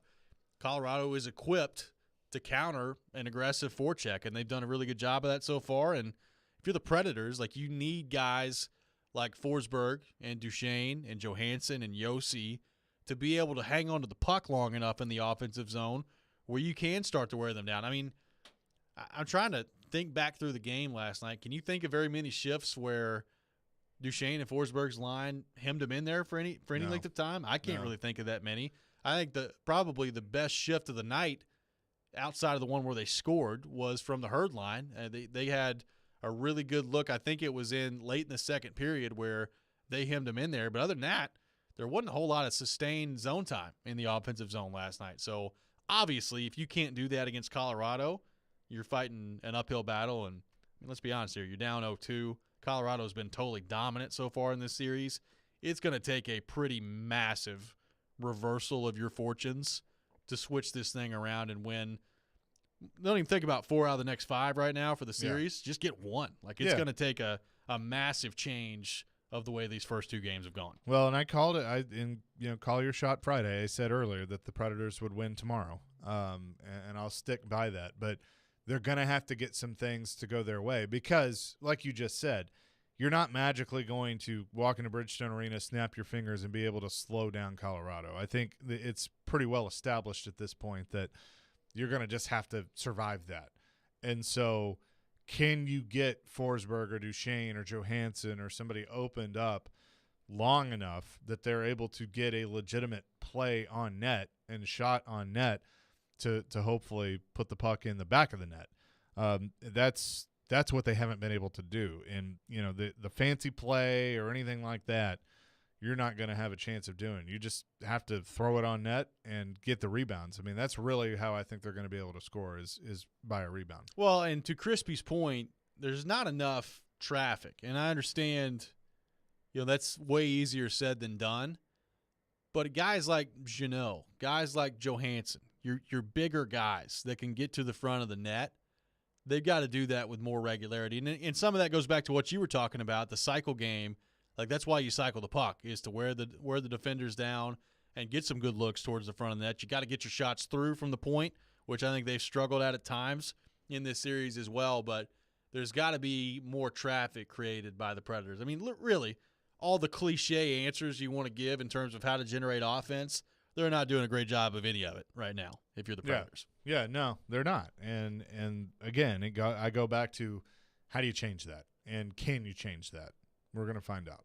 We are certainly going to find out. Coming up next, it is time for weekend winners. Lots of action coming up this weekend. We'll have some winners for you to pick and maybe keep your eye on this weekend in the world of sports. You're listening to Robby and Rexrode here on ESPN 102.5 The Game. The MTSU Blue Raiders live here. Down, Middle Tennessee! 3-ball, yes, sir! And when you're in the borough, tune us in on 97.5. In the end zone, caught, touchdown! We are Nashville's best sports talk. ESPN 102.5 The Game. ElectronicExpress.com. We make it happen. The Doors and the Dogs and Dom. This is the Commodore Report. I'm Kevin Ingram. As the SEC season starts to enter the stretch run, Vanderbilt baseball is in Athens this weekend to face Georgia for 3 games starting tonight. Senior Dominic Keegan continues to be the most consistent of the Vandy boys at the plate. Second in the league at .394, a batting average that's been over .400 for most of the season. Coach Tim Corbin points to Keegan's veteran approach last weekend against Texas A&M, hitting a first-pitch fastball for the second of back-to-back home runs. And it was a ball that was kind of up a little bit. I thought he kept his hands inside really, really well. I didn't ask him where he hit the ball, but I didn't think he barreled it completely. But Dom's so strong that he doesn't have to hit it on the barrel all the time in order to get that generate that type of power. Keegan is also top 10 in the SEC in RBI, slugging, on-base percentage, and in doubles. Tonight's series opener is a 5:30 start Central Time, then 1 o'clock tomorrow and Sunday. All games on the Vanderbilt Sports Network. In men's basketball, baseball, Jerry Stackhouse has turned to a familiar face in filling an associate head coach vacancy. It's Andy Fox, who's been in the general manager role this past season, his third year on the staff. Assistant Adam Mazzari will also be promoted to associate head coach. Vanderbilt women's tennis opens play in the NCAA's Columbus Regional tomorrow morning, facing Xavier in the opening round. The matches start at 9 a.m. And Vandy Lacrosse is competing in the American Conference Tournament in Greenville, North Carolina this week. Find all the results and details at VUCommodores.com. Have a great weekend. This is the Commodore Report on 102.5 The Game and ESPN 94.9. Don't forget to grab your mom something special this year. Shop at Social Furniture for their Mother's Day sale, where everything is in stock. They have sofas, bedroom sets, and top-name brand new mattresses like Purple, Serta, Sealy, and Simmons on sale now. Running out of time? Well, at Social Furniture, there's no waiting and same-day delivery. Use Social Furniture's financing plan and pay no interest for 1 full year. Shop at Social Furniture today on Charlotte Avenue in West Nashville. Shop local. Shop social. Social Furniture is a proud supporter of your Nashville Predators. Come out to Rivergate Mall Food Court today between 12:30 and 2:30 to register to win a pair of Preds playoff tickets from ESPN 102.5 The Game. Stop by Sports Seasons while you're at Rivergate Mall for all your Preds game day gear. Don't miss Nashville SC versus Real Salt Lake on Sunday, May 8th at 4 p.m. Come on in to Geodis Park and get closer, bolder, and golder at Nashville SC's. Single match tickets are on sale now at NashvilleSC.com/singletix. Zines First is the official sign company for 102.5 The Game. Go to sfnash.com. From the Hillside Medical Game Studios, WPRT-FM Pegram, WPUC HD2 Laverne, with Stillman and Company. Surprise, surprise! I write down what was good, what was bad. Afternoons from 2 to 6. On ESPN. 102.5 The Game and the Game Nashville app. A Cromwell media station. It's Robby and Rexrode with Robby Stanley and Joe Rexrode on Nashville's best sports talk. ESPN. 102.5 The Game and the Game Nashville app. It's time to pick some winners. We hope.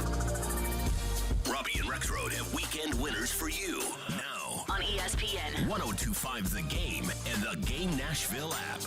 And it is that time of the week, time for weekend winners here on Robby and Rexrode. Lots of action in the world of sports this weekend. Obviously, the Stanley Cup playoffs underway, the NBA playoffs as well, and Major League Baseball and MLS soccer going forward. So there's a lot of different directions that we could go this week on weekend winners. But before we get there, let's give a quick standings update in the competition. Robby Stanley and Joe Rexrode now tied atop the competition. A very interesting. Did you just say Rexrode? Did I? I think you did. Well, look, he's been called a lot worse, and will continue to be called a lot worse. That's true. 39-27 for Joe Rexrode, 47 points, 8-3 on his locks. 39-27 for myself as well, 47 points, 8-3 on my locks. So Rexrode and I, Rexrode, whoever, dead even in the competition. Michelle Knezvik in third place, 29-37. 31 points. Michelle 2-9 on her locks. So the locks are really what's been causing some problems for Michelle Knezvik. With that in mind, Chase McCabe, you are picking for Michelle today.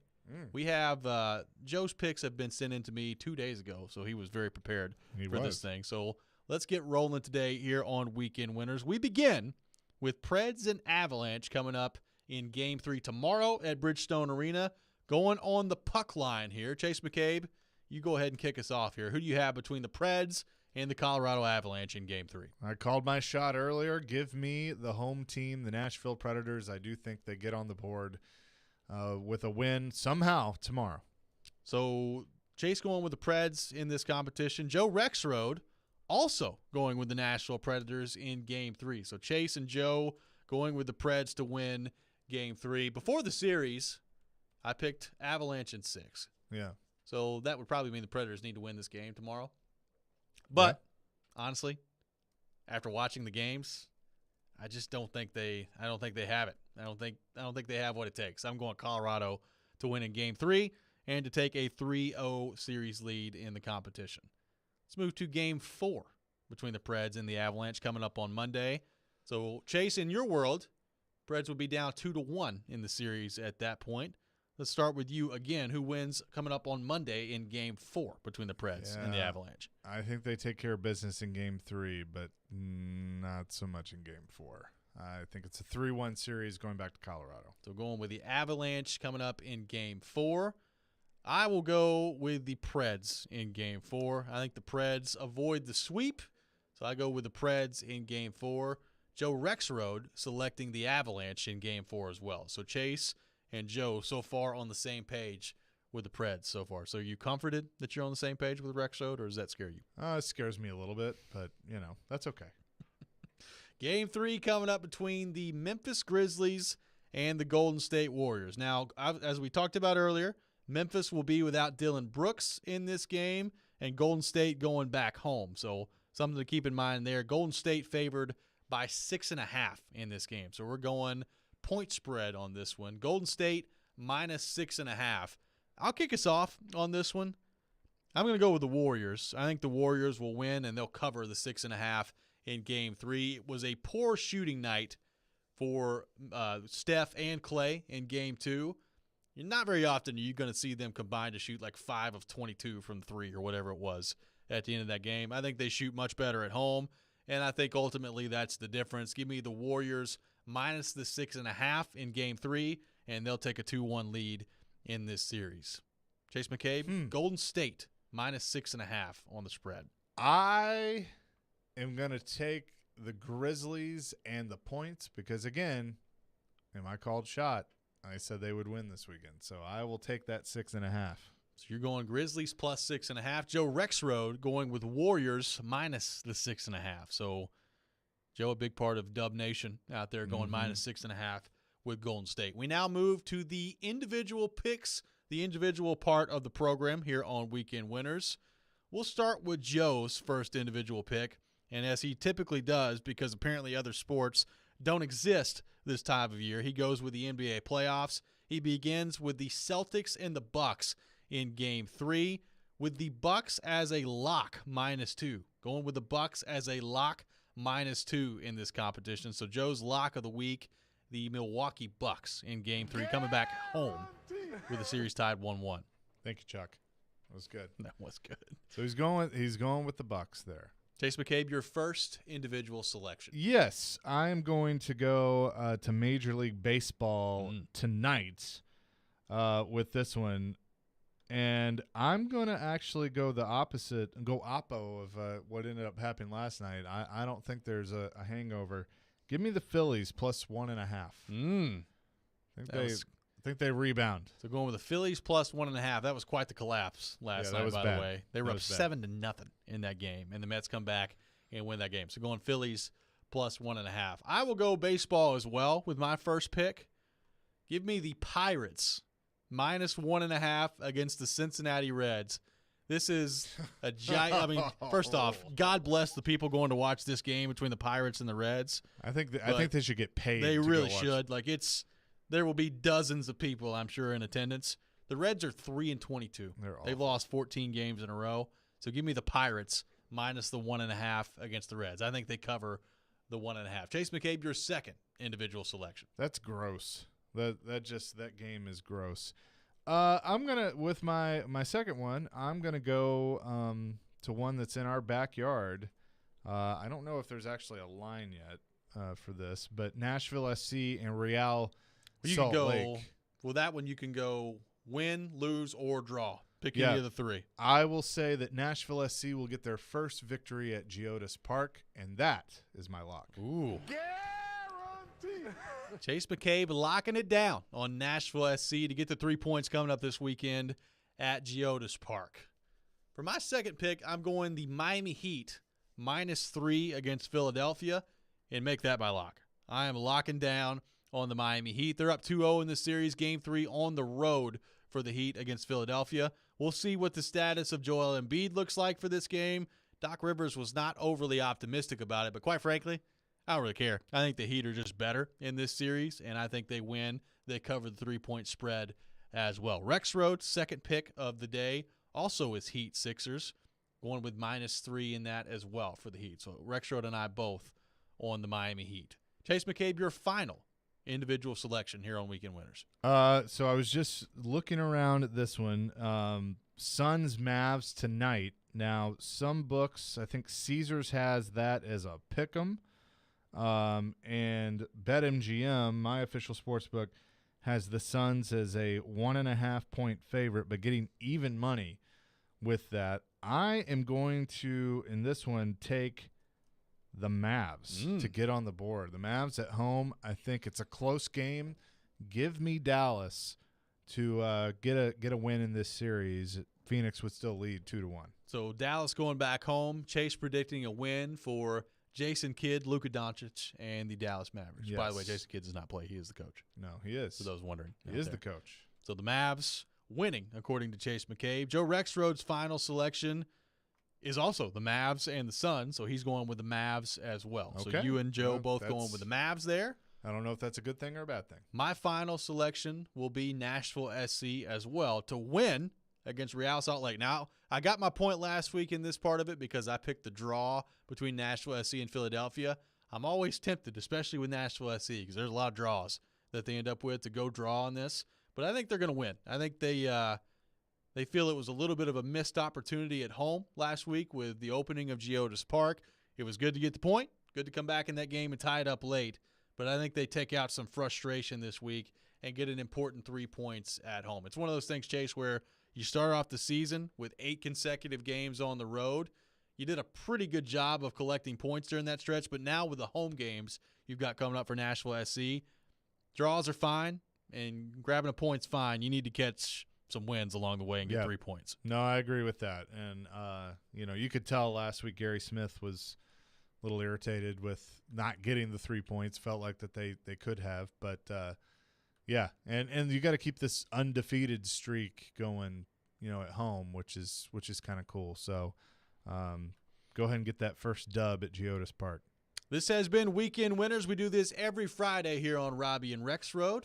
Ladies and gentlemen, good luck out there following our advice on Weekend Winners. And Chase, good luck picking for Michelle Knezovic. It's not been great for Michelle so far in this competition. I can help her out. So if you help her out, she may start consulting you every week. I'm going to let her know I picked some winners. Hey. So we'll continue to take your thoughts on the Preds on our text line driven by WilsonCountyHyundai.com, 615-737-1025. While there's one interesting lineup decision that I'm very fascinated to see what John Hines does coming up in Game 3. We'll get to that next. The NBA playoffs are into the second round, and you can make every game feel like Game 7 on FanDuel Sportsbook, an official partner of the NBA. Throughout the playoffs, all customers can place a no-sweat same-game parlay each week. You'll get up to $20 in free bets if you don't win. FanDuel has so many different ways to play, and best of all, when you do win, you'll get paid faster than a fast break. I mentioned this earlier in Weekend Winners. I love the Miami Heat -3 tonight on the spread. I think they're going to take a 3-0 series lead. Give me Bam Adebayo over on rebounds. Give me Jimmy Butler over on points going back to Philadelphia. But you take it any way you want to take it. If you're new to FanDuel, just download the FanDuel Sportsbook app. Sign up with promo code ROB to get your first bet risk-free up to $1,000. Once again, that promo code is ROB. And if you already have an account, you're all set to bet no sweat. Either way, you'll get up to $20 in free bets. If your same-game parlay during the playoffs doesn't win, FanDuel Sportsbook, an official partner of the NBA. Must be 21 or older and present in Tennessee. Refund issued as non-withdrawable free bets that expire 7 days after receipt. Max free bet of $20 per week. Restrictions apply. See full terms at sportsbook.fanduel.com. Got a gambling problem? Call the Tennessee Red Line at 1-800-889-9789. Hey, this is Andrew Allegretta, voice of the Vandy Boys. Listen to the Commodore Hour every Monday at 6 p.m. during the baseball season. Kevin Ingram and I talk with Coach Corbin and special guests on ESPN 94.9 and streaming on the VU Commodores mobile app. There's a revolutionary new way to stop mosquitoes in their tracks. Go to tiredofmosquitoes.com to see this amazing technology. There's never been anything like it before. tiredofmosquitoes.com.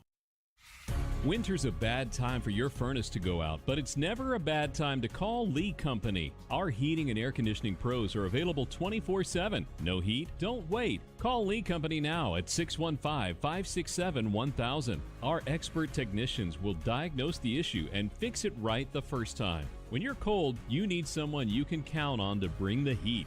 Call Lee Company now at 615-567-1000 or visit leecompany.com. Now through May 10th, join a clean and spacious Planet Fitness for $1 down and only $10 a month. With tons of equipment and free fitness training, it's the perfect place for everybody to work out. Even me, Mr. I can't sleep at night, so I keep dozing off during the day. Especially you, Snoozy. You'll rest easier and feel fit-tacular. Wait, how did you get in here? Join in club or at planetfitness.com. $1 down, $10 a month, cancel anytime. Hurry, deal ends May 10th. See club for details.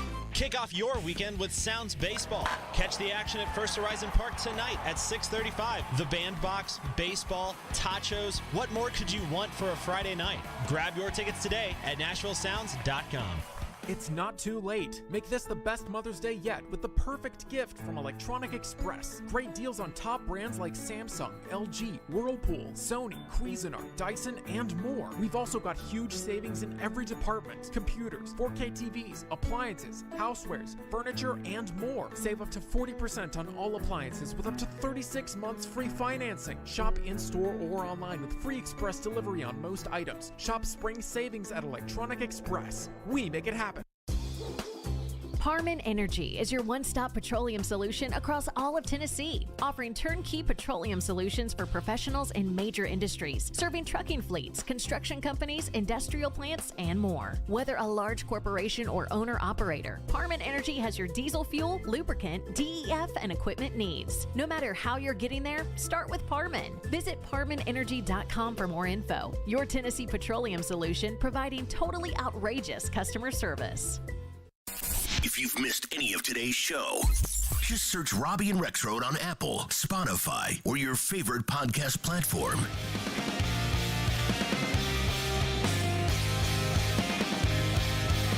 Welcome back in, Robby and Rexrode here on ESPN 102.5 The Game, streaming live on Twitch, Twitter, YouTube, and Facebook. Our video streaming brought to you by the law offices of Amanda Gentry. We are live from the Hillside Medical Game Studio here with you on this Friday morning in Nashville, Tennessee. 615-737-1025, 615-737-1025, our phone number. We'll be joined by Scott Burnside coming up at 9:30. Get his thoughts on the Preds and the Avalanche and the Stanley Cup playoffs as a whole. Chase, it's honestly, there have been a lot of blowouts so far in the playoffs. Last night was a little bit better, but lots of blowouts so far, lots of goals so far in the playoffs. Yeah. We typically see scoring go down in the playoffs, and that's not really been the case so far. I mean, Preds Avs was the game of the night. Exception. Yeah. You know, that was the good one. I mean, Dallas and Calgary was low scoring, but I was long gone. I didn't watch any of that, so long gone on that one. But yeah, I agree. It hasn't been, just as compelling as you would like it to be so far, but it's early. Let's go to our text line driven by WilsonCountyHyundai.com. Lester texting in says, just an opinion here. You got to credit the Avs. They're an elite team. This is not because of a lack of effort, as the Preds played very well. Trenton played an outstanding game. Ingram played great. The 5-on-3 was a killer in this close of a game. The Preds are merely just lacking one or two speed players to match the Avs. But other than that, it is what it is.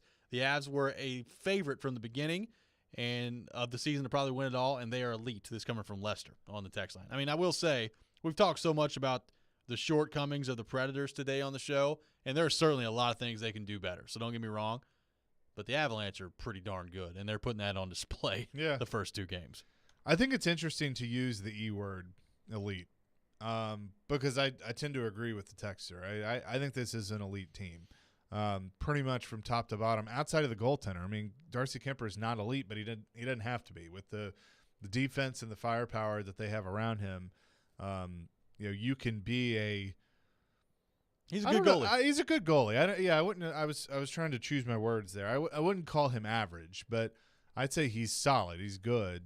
But you don't have to be the elite of the elite goaltenders with this team. But they're going to be tough to beat. I mean, Alec on our text line, driven by WilsonCountyHyundai.com, says Preds need to take more shots and get more traffic. Kemper leaves lots of juicy rebounds, and there were no gold jerseys in front to bury them. That's all well and good. They're not allowing it. That's the thing. I don't think it's from lack of trying. Colorado's just not allowing it. And I don't know who that guy can be. Honk, if you've heard the Preds need somebody to get in front of the net conversation before. They haven't really had that in the last few years. Scott Hartnell was, Arvidsson did it, but Arvidsson was also tiny and would get knocked around. So, they haven't really had that in a long time, but Colorado's just not letting anyone get near their goalie right now. Raymond in Franklin on the text line says, that game last night was the backbreaker. # Broomville. That's coming from Raymond in Franklin on the text line. I will say, I'm interested tomorrow to see what the crowd's like because, look, I think a lot of Predators fans are realistic here, and they're viewing this series as this is going to be a pretty uphill battle, uphill climb at this point without UC Saros, with how good Colorado is and has been through the first two games. I mean, the idea of beating them 4 out of the next 5 just seems incredibly unlikely. Now, having said that, it's the playoffs. It's Bridgestone Arena. We've seen this atmosphere time and time again. And the Predators, I mean, they were in a similar spot last year. You're down 0-2 coming back home to Bridgestone, and you win 2 games against Carolina, and all of a sudden it's a series again. That absolutely could happen in this series. But to me, and I don't know if you agree or disagree with this, Chase, just with interactions I've had with Preds fans, it kind of feels like there's a different vibe with this series of more look around saying, oh, boy, I just don't know if the Predators can match up in this series. Yeah, there's just not a ton of belief. And listen, I kind of agree with the sentiment of if they don't win tomorrow, it's likely over on Monday. I mean, I'm just being a realist. Yeah. Like I would love to be wrong there, but I do feel like that tomorrow is a must win because if you go into Monday and you're down 3-0, I think the passion's going to be out of the building. I think that the players will not have given up, but there is going to be that sense of defeat in the back of your mind just from a human element, which, listen, we've seen this team with their backs against the wall, and that's when they thrive the most.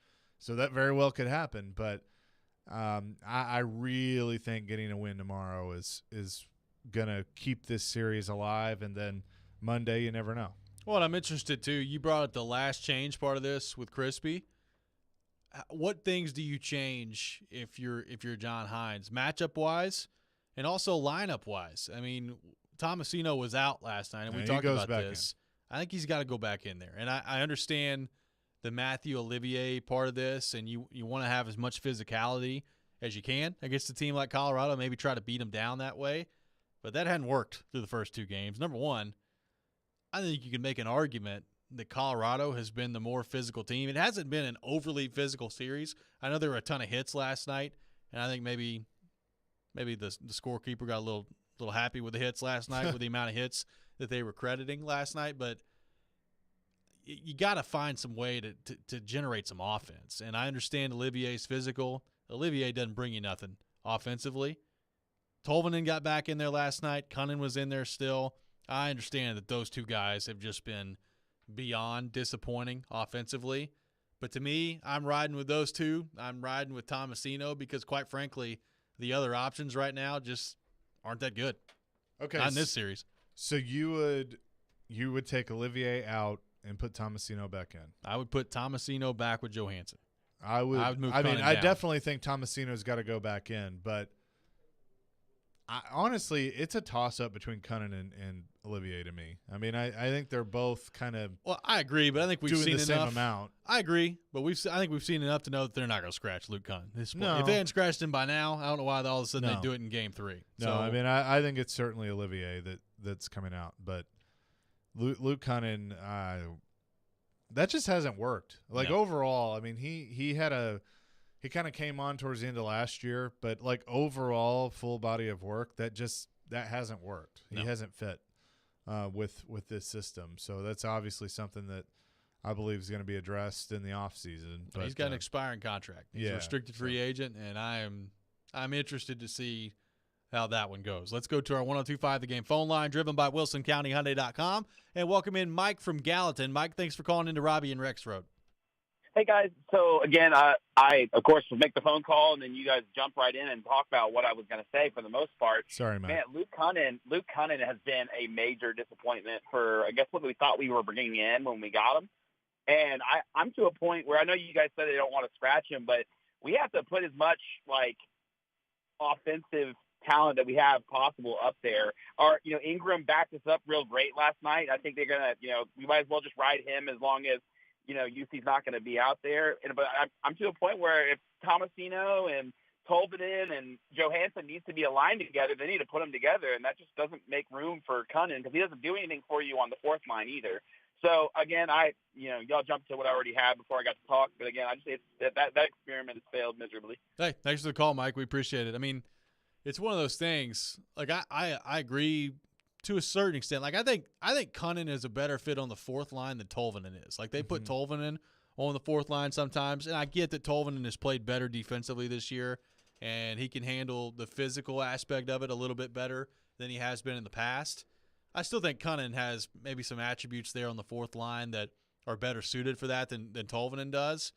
But to Mike's point there, it just feels like they're trying to force a square peg in a round hole with Cunnin being a top six forward, and he's just not. And I don't know what you do about that at this point. I mean, you're 84 games in now to this season, and you've not found a solution on the second line that works. So I don't really have a ton of confidence that all of a sudden in Game 3 of the playoffs, you're going to find a solution on the second line that works. But why not just load it up with Tomasino and I guess keep Tolvanen there on the second line? And then I still think Cunnin's going to play, so you'd probably be a fourth line forward at that point. But it's just they have a big problem on the second line, and they were counting on as good as Forsberg and Duchesne were this year, and Johansson and Granlund, all these guys, they were counting on Tolvanen to take a step and for Cunnin to take a step. And the fact that neither one of those guys have, and you can make an argument they've gone the other way, really hurts this team. Yeah, I think what's interesting, just something that kind of popped in my head here. Do you think that the whole Cunnin, like the square peg in a round hole, that they're forcing that because Tolvanen hasn't been what they hoped Tolvanen would be? Yeah. I think that has everything to do with it, that you're trying to force something else to work because Tolvanen hasn't. And,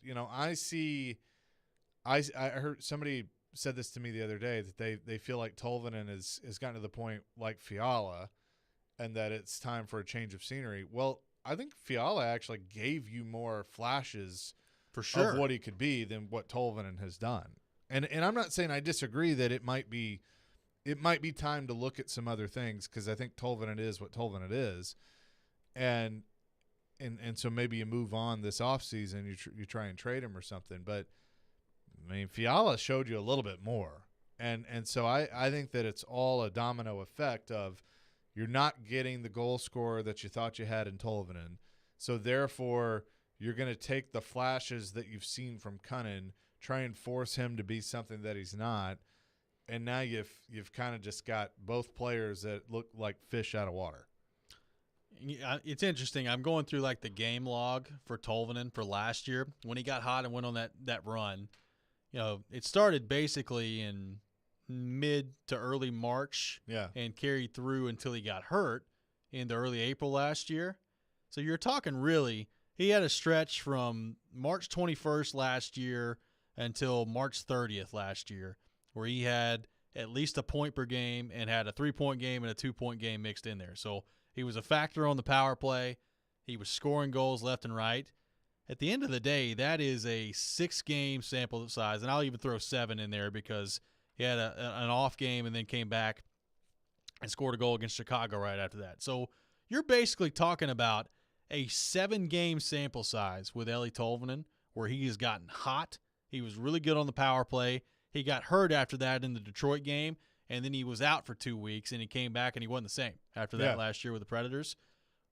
We're talking about now, Tolvanen has been around for 2-3 years at this point, but full-time in the NHL for 2 years.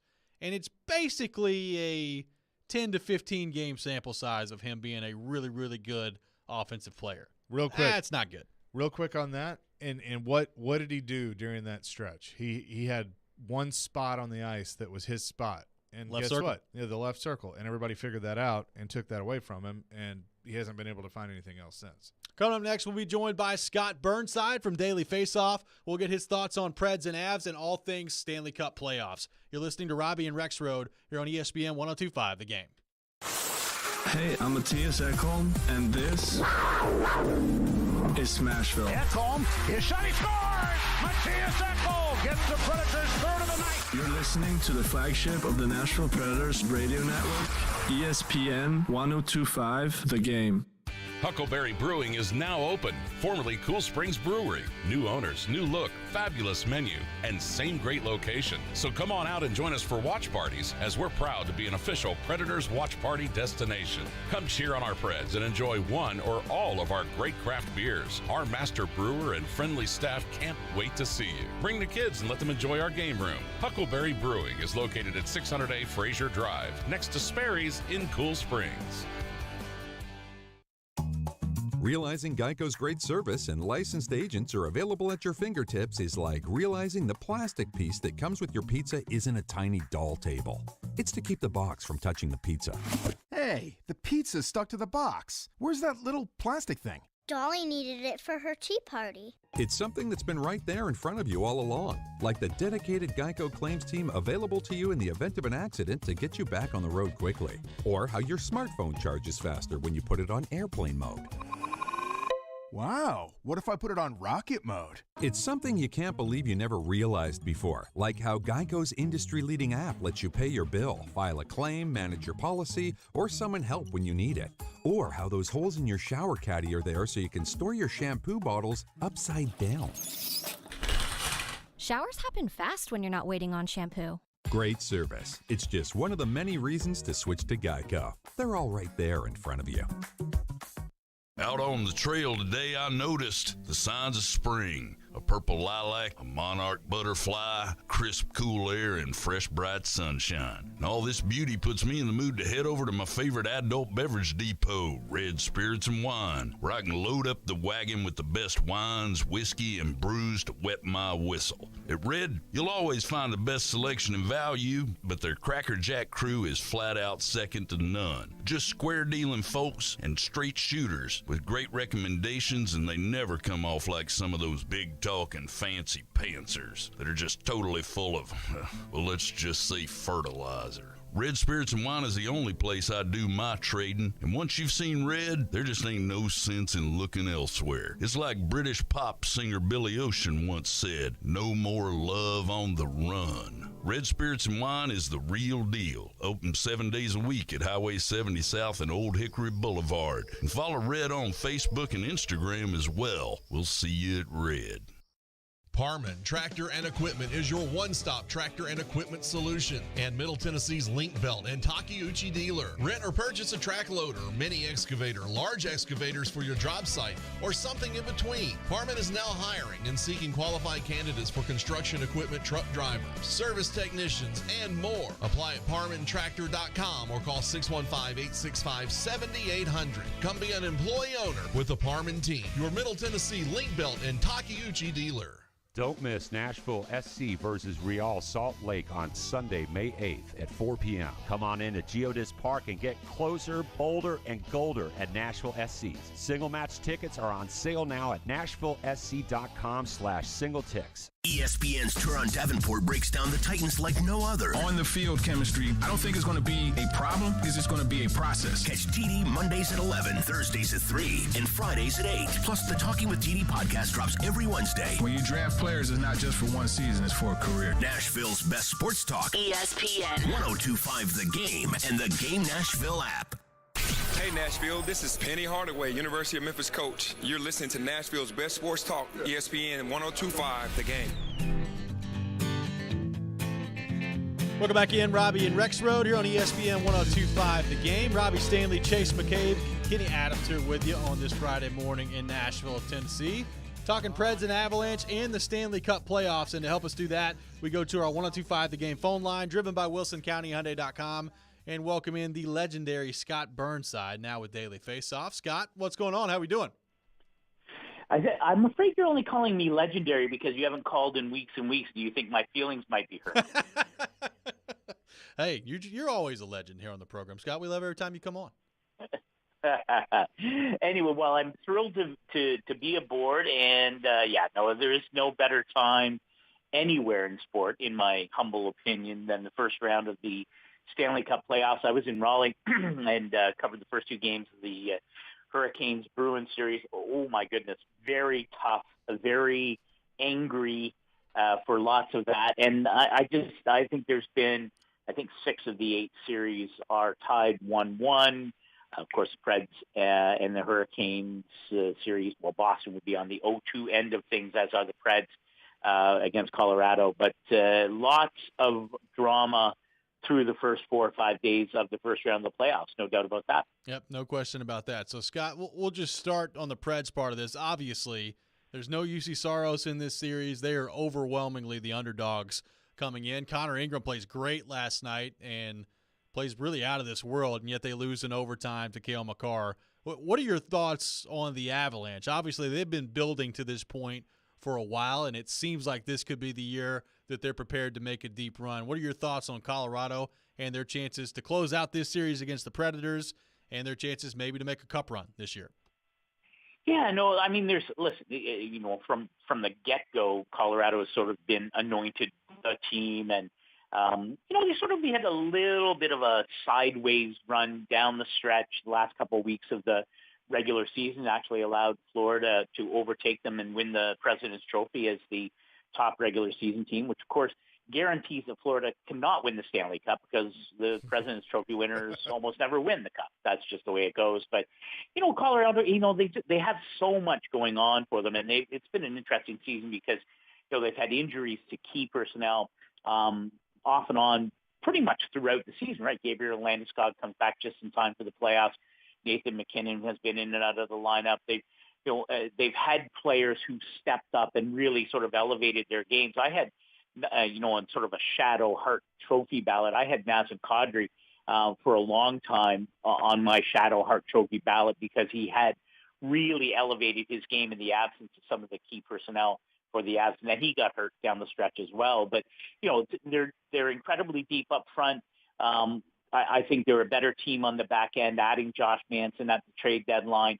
Arturi Lehkonen from Montreal, who fit right in. What a good two-way player and really good offensive smarts. It's not unlike last year. They look like a team that has all of the parts they'll need. I think, people may have asked questions about Darcy Kumper and net, but he's been really good all year, and he's been good in the first 2 games against Nashville, obviously.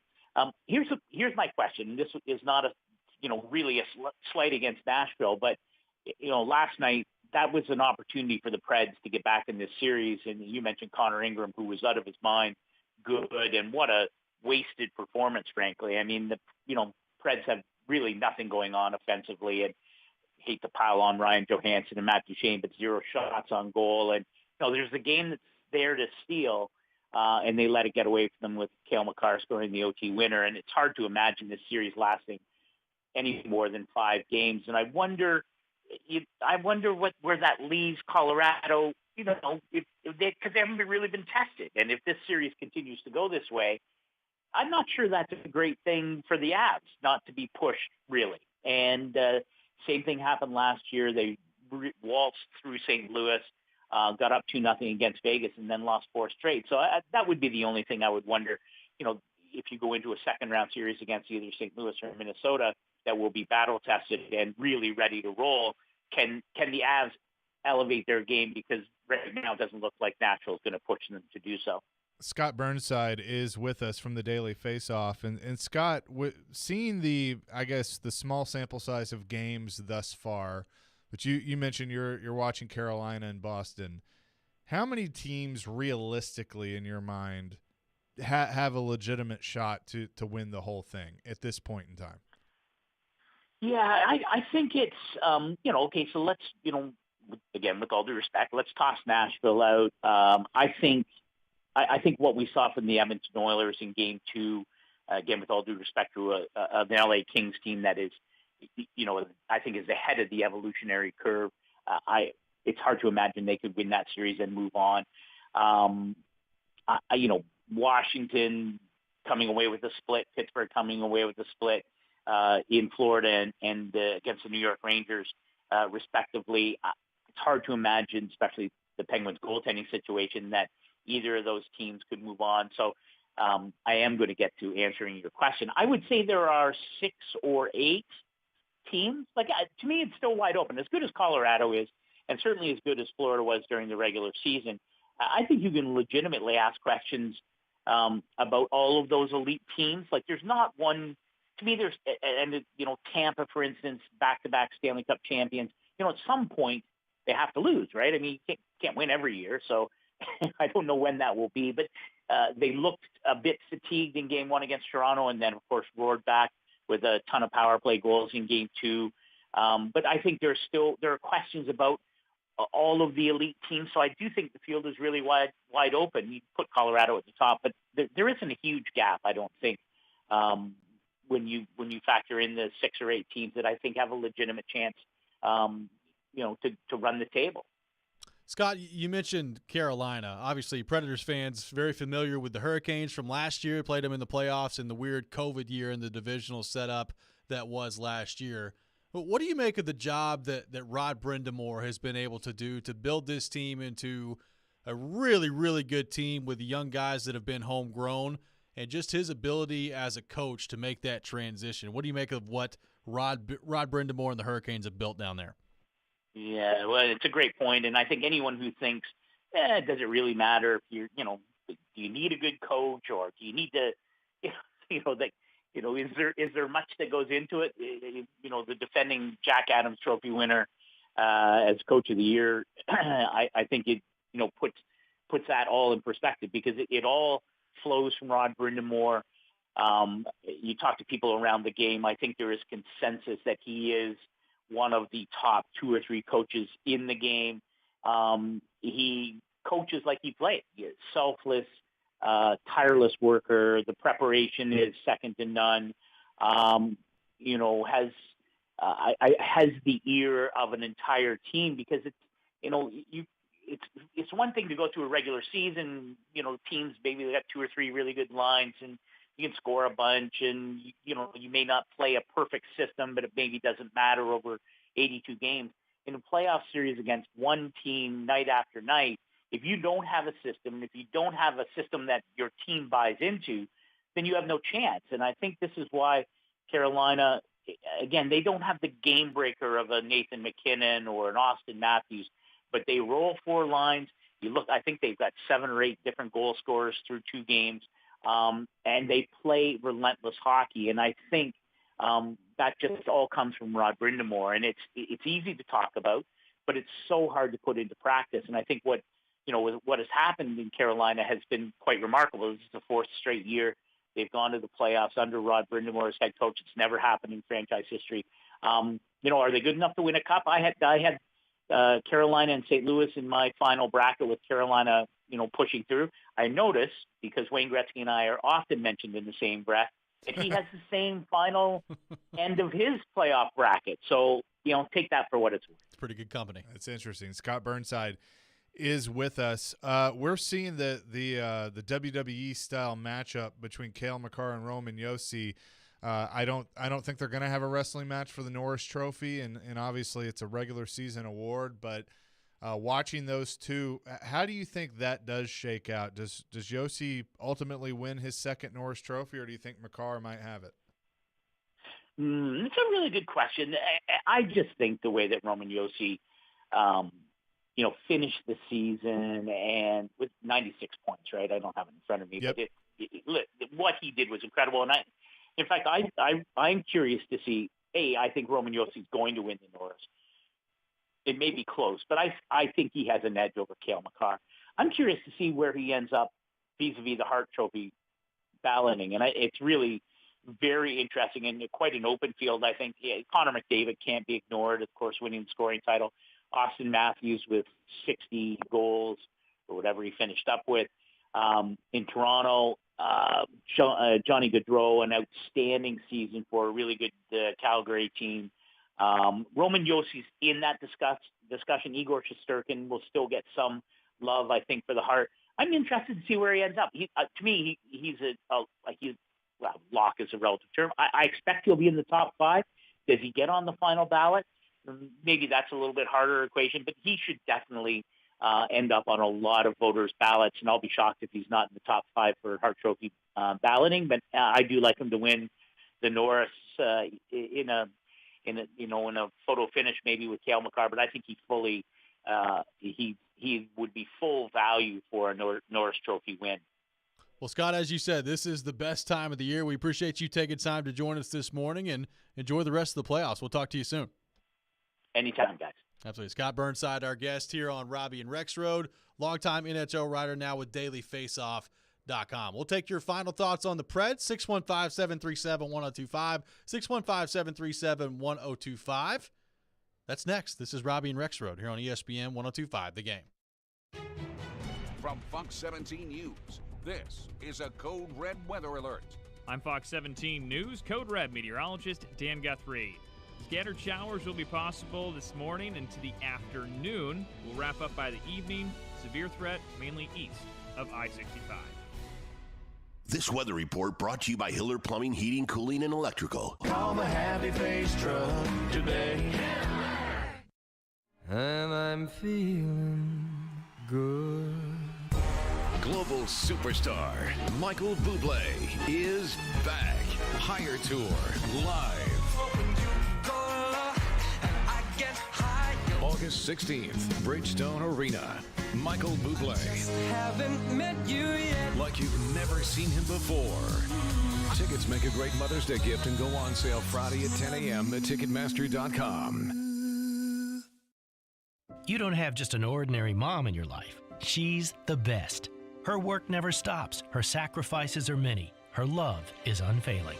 This Mother's Day, Genesis Diamonds invites you to join us in celebrating and appreciating the mothers in our lives. Stop in and let one of our trusted advisors help you find a special, meaningful gift. Layering necklaces, stackable rings, eternity bands, pearls, elegant diamond pendants, and of course, stunning diamond earrings. Great Mother's Day ideas for any budget. There's no doubt we love Mom, but sometimes a little extra appreciation goes a long way as a thank you for helping us through challenges, making sacrifices, and always putting the family first. So whether it's her first Mother's Day or her 60th, Mom deserves a gift that's anything but ordinary. And at Genesis, that's our specialty. Exquisite rings, earrings, bands, bracelets, heirloom pieces. Timeless gifts of jewelry that she can enjoy and cherish for decades to come, and always be reminded of how special she is to the family. Genesis Diamonds, online at genesisdiamonds.net. Hey, what's going on? Chase McCabe here to tell you about Dr. Kelly Rice Family Cosmetic and Dental Sleep Medicine. Dr. Rice, is it true that according to the American Dental Association, roughly 80% of people in the U.S. have some form of gum disease? That's right, but our non-surgical periodontal therapy is painless and effective in keeping your mouth healthy. And the mouth is the window to the health of the rest of the body. I know you have some different things that you offer. What else can you tell us? Well, first, who doesn't want whiter teeth? Our new Zoom LED whitening system is less sensitive, and you get more than 5 shades of whitening. And we just upgraded both our lasers to kill bacteria during your cleaning. What about taking care of cold sores some people may have, which can become painful? Can lasers help with that too? Yes, the gentle laser setting will kill the virus in your cold sores all naturally while reducing the healing time by half. And our special soft tissue wand uses warm, light laser therapy to give instant relief to severe TMJ pain. Our approach to holistic dentistry is unique. Give Dr. Kelly Rice Family Cosmetic and Dental Sleep Medicine a call today at 615-373-4488 or visit kellyerice.com. You'll certainly be glad you did. Race fans, mark your calendar for the ARCA Menards Music City 200 and North-South Super Late Model Challenge at everyone's favorite local track, the Fairgrounds Speedway. May 7th, great family entertainment at the Fairgrounds with the Southern Super Series SLM 100 and the All-Stars Tour PLM 100. Get your tickets today at Nashville Fairgrounds Speedway.racing and experience local racing's best at Nashville's legendary track. It's the ARCA Menard Music City 200 at the Fairgrounds Speedway. Coming up Saturday, May 7th. Get your tickets today. So, what is Jared Stillman gonna say this afternoon? You got to play if you want to earn $14.6 million next year. Oh, brother, here we go. But I'm done on investing money in dudes that can't get on the field. Tune in to Stillman and Company, weekday afternoons from 2 to 6. This is some serious stuff right here. Delivered by TriStar Moving on Nashville's best sports talk. ESPN 1025 The Game and the Game Nashville app. Watch live on Twitter, Twitch, and YouTube. This is Robby and Rexrode on ESPN 1025 The Game.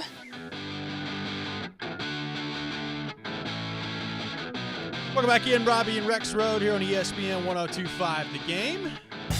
There's a new way to hear us on Nashville's best sports talk, ESPN 1025 The Game. You can check us out on 106.3 from downtown Nashville to Spring Hill on I-65 and to Murfreesboro on I-24. You now have 2 choices to hear our great sports programming and the Nashville Predators as well. Check out 106.3 now and save it as a preset. I even had 106.3 on yesterday up in Hendersonville. It was coming in nicely. Yeah, it's a nice alternative. So 106.3, make sure you check it out. I love it. I listen to it all the time when I'm cruising around town. Taking your final thoughts on Game 2 between the Predators and the Colorado Avalanche, setting up Game 3 tomorrow at Bridgestone Arena.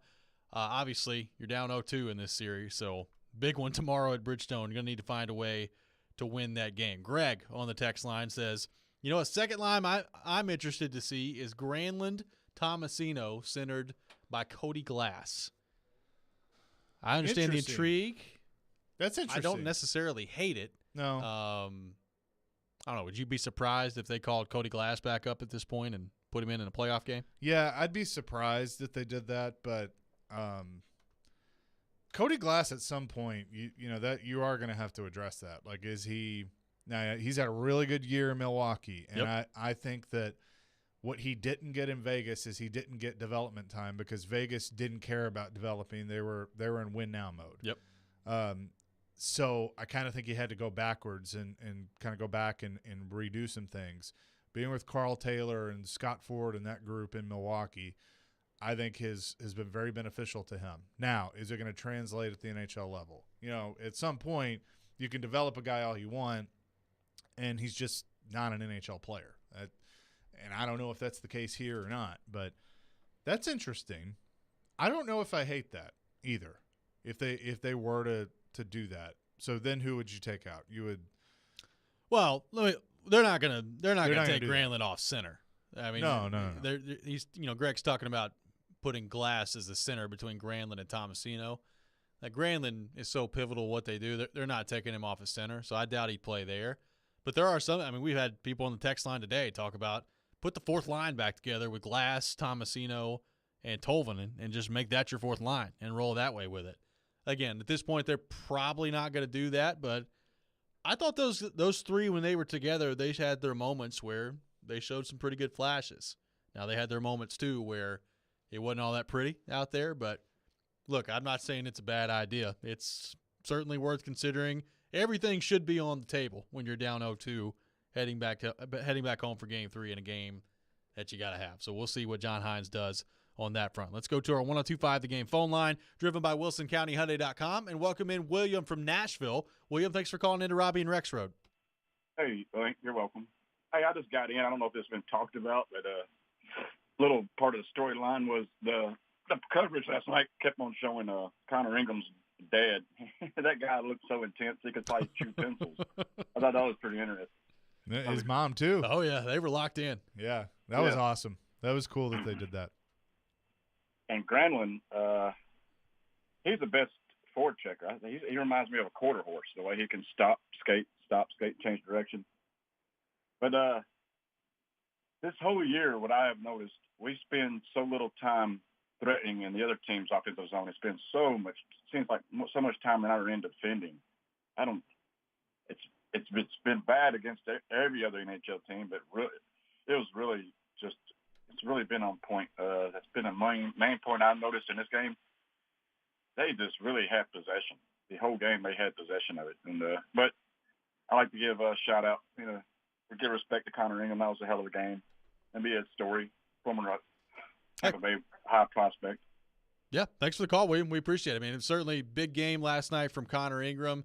To his point about, hanging around in the defensive zone, to me, that's been way more of a problem for them lately than it has been at any other point. And the schedule has gotten harder coming down the stretch. They played a lot of really good teams, some elite teams in the final part of the regular season there. But, you think back to January, February, the Predators weren't just getting hemmed in all the time in their zone. They had some sustained zone time.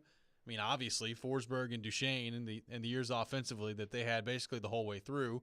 Not all that's sustained zone time. Some of that's power play. Some of that's, on the rush. But the Predators were able to generate some offense. Really, the last month, they just keep getting hemmed in, and defensively, it's just not been very good. Like, even last night, you only gave up 2 goals. you played better defensively for sure than you did in game 1. I still didn't think it was that great defensively, and Connor Ingram had to be awesome, and he was. But that, to me, as to Williams' point, that's a big concern as to what's going on defensively and how can you go about fixing that in the middle of a playoff series? I don't know if you can. That's the – I mean, I kind of think you get to this point in the year and you got what you got, and that's pretty much what we have seen to this point. Now, can you make some tweaks here and there to the lineup and change some personnel? I mean, could you call up somebody from Milwaukee? Sure, but they got their own playoff stuff that's going on, so you don't want to completely rob them of their talent. But whatever you got to do to help your club, then you do it. But I just don't know if there's any magic fix at this point for the defensive woes. So, Chase, quickly, as we look ahead now to Game 3, the 2 games in Colorado are done. You know what the deficit is now as you're heading into Game 3. It's one you got to have tomorrow if there's any prayer that you're going to hang around in this series if you're the Predators. What's the number one thing that you're looking to see tomorrow at Bridgestone from the Predators that leads you to believe they could win tomorrow's game? I just think feeding off this home crowd. I mean, they've done it before. This atmosphere, I think sometimes gets overlooked of how important home ice can be and everything with that. I think Crispy's answer and your answer on the last change, those were good ones of it's not the be-all, end-all. I mean, it's a good thing to have, but, the good coaches know how to combat that anyway, and Jared Bednar is a good coach, so I think that's certainly going to come in play. But you just got to go out there and take advantage of every opportunity that you get because you're not going to get a ton of them and capitalize on those. It's as simple as that. Chaser, it's been fun having you in here the last thanks couple for of having days. Absolutely. Lots of fun the last couple of days. Joe will be back coming up on Monday. We'll react to Game 3 of the Predators and the Avalanche coming up tomorrow. Look ahead to Game 4 coming up on Monday night at Bridgestone Arena. Darren Donica Chase is coming up next. They're going to have Hugh Freeze dropping by at 10:15. His coach, obviously the coach of the quarterback the Titans just selected in the draft, Malik Willis.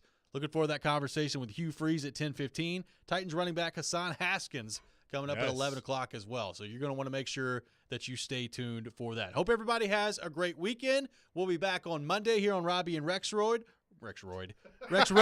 Good way to end the week there. You're listening to ESPN 102.5 The Game. Sorry, Joe. Keyshawn, J. Will,